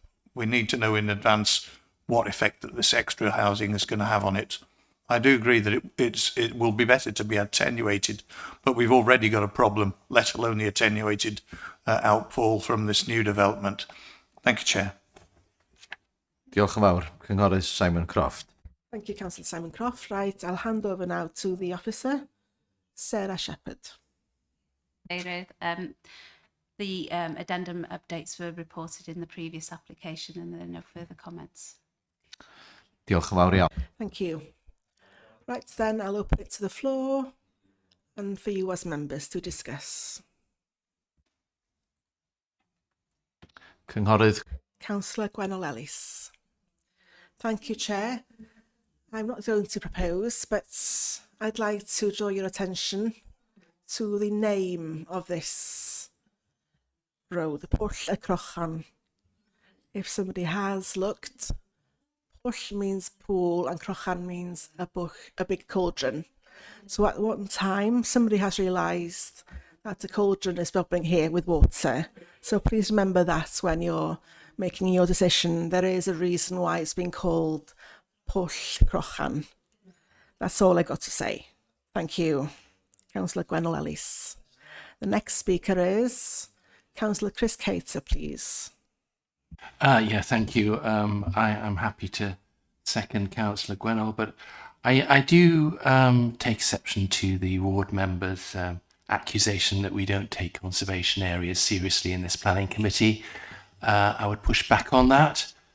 We are very aware of the value of conservation areas as well as the impact on heritage assets and biodiversity and the impact on trees.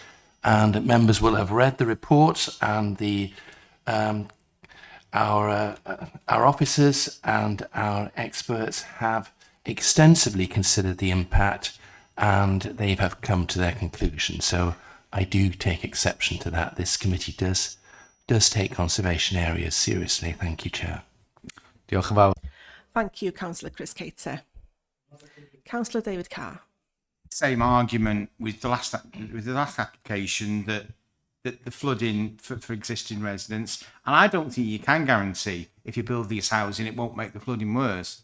That's certainly a great possibility. As the ward member said, there's a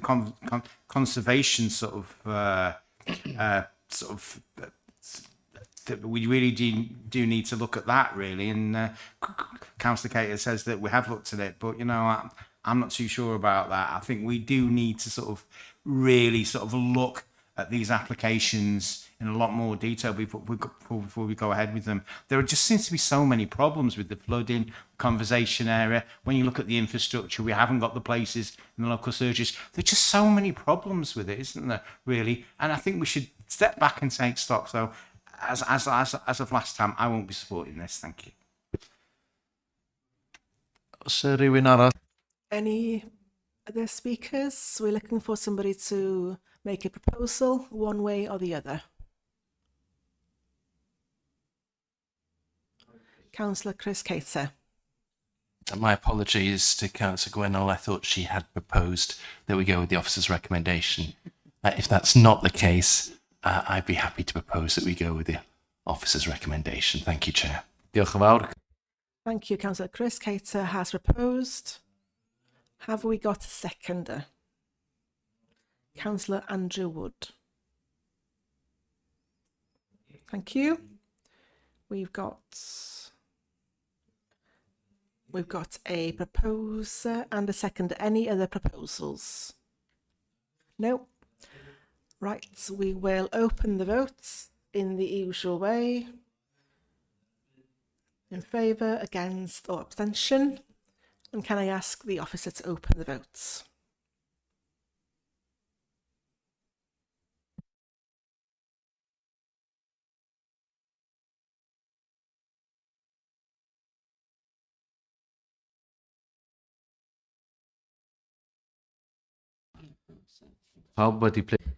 Everyone's voted, so can I ask to close the votes? And here is the result: 10 in favour, 4 against, and nobody or no abstentions. Thank you. We'll move on now to the next application, code reference 04/52438, Conway Golf Club, Beacons Way, Conway, and erection of halfway house to incorporate non-preparation catering, starters office and male-female WCs, and installation of foul drain to connect to existing manhole. And I will now hand over to the planning officer. Thank you, Liz. Updates in the addendum. The application has been advertised in the press as a departure from policy DP6, and the expiry date for representations ends on the 22nd of October. Therefore, officers seek consent to determine the application under delegation once the time period from consultation responses has expired.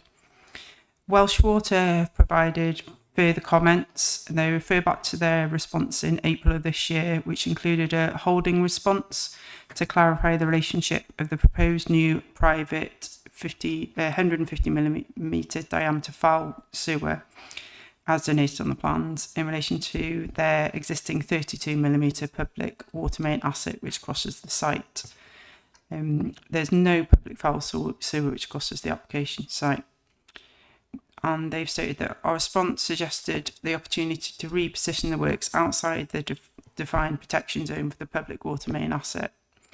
Works proposed within defined protection zones of our public foul water main assets may require separate consent through the Water Industry Act, and they've also stated that may not necessarily follow if permission is granted.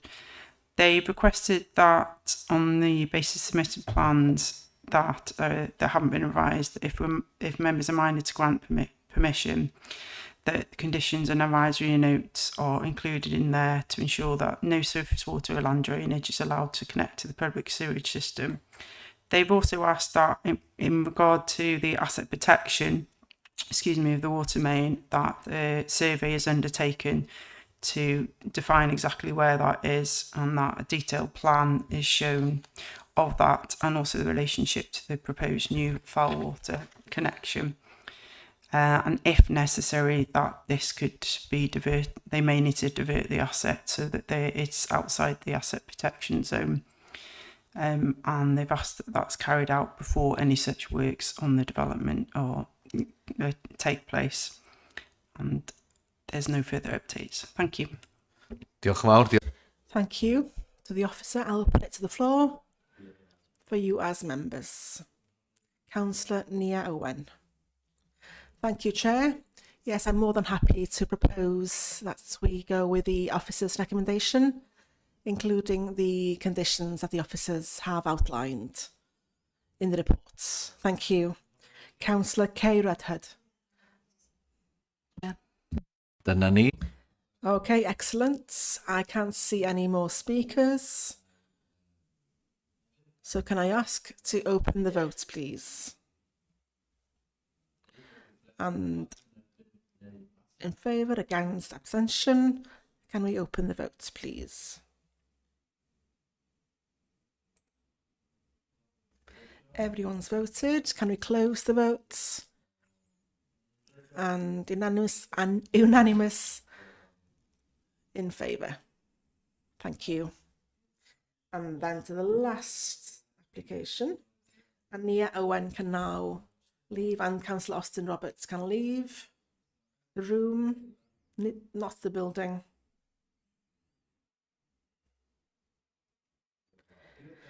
Code reference 052711 29 Denby Street, Llanrwst. Subdivision and change of use of the existing A1 shops premises, including its ancillary storage, amenity and meeting room floor space on the ground floor of the building into a mixed use. So premises comprising shop, community activity, events venue, cafe and a commercial artist workshop studio, B1 businesses. So Paula Jones, I'll hand over to you. Thank you. I have no updates. Thank you, Chair. Dyna ni. There we go. No update. We've got Councillor Gwenol Ellis. I'd like to propose that we go with the officer's recommendation to approve this, please. Thank you, Gwenol Ellis. Councillor Alan Hunter. Looks like it's going to be a really good community space for Llanrwst, so yeah. Diolch yn fawr iawn. Thank you. Any other speakers? I can't see any. So we'll go to the votes. We've got a proposer and a second. Can we open the votes? In favour, against, or abstention? Thank you. Sgwn i agor y bleidlais. Can we open the votes? Everyone has voted. Can we close the votes? And it's unanimously again 12 in favour. So that's the end of the meeting. It's a bit of a marathon, bit of a marathon, but can I thank you all, officers and members, for your inputs. Thank you and goodbye. Thank you, Tristan.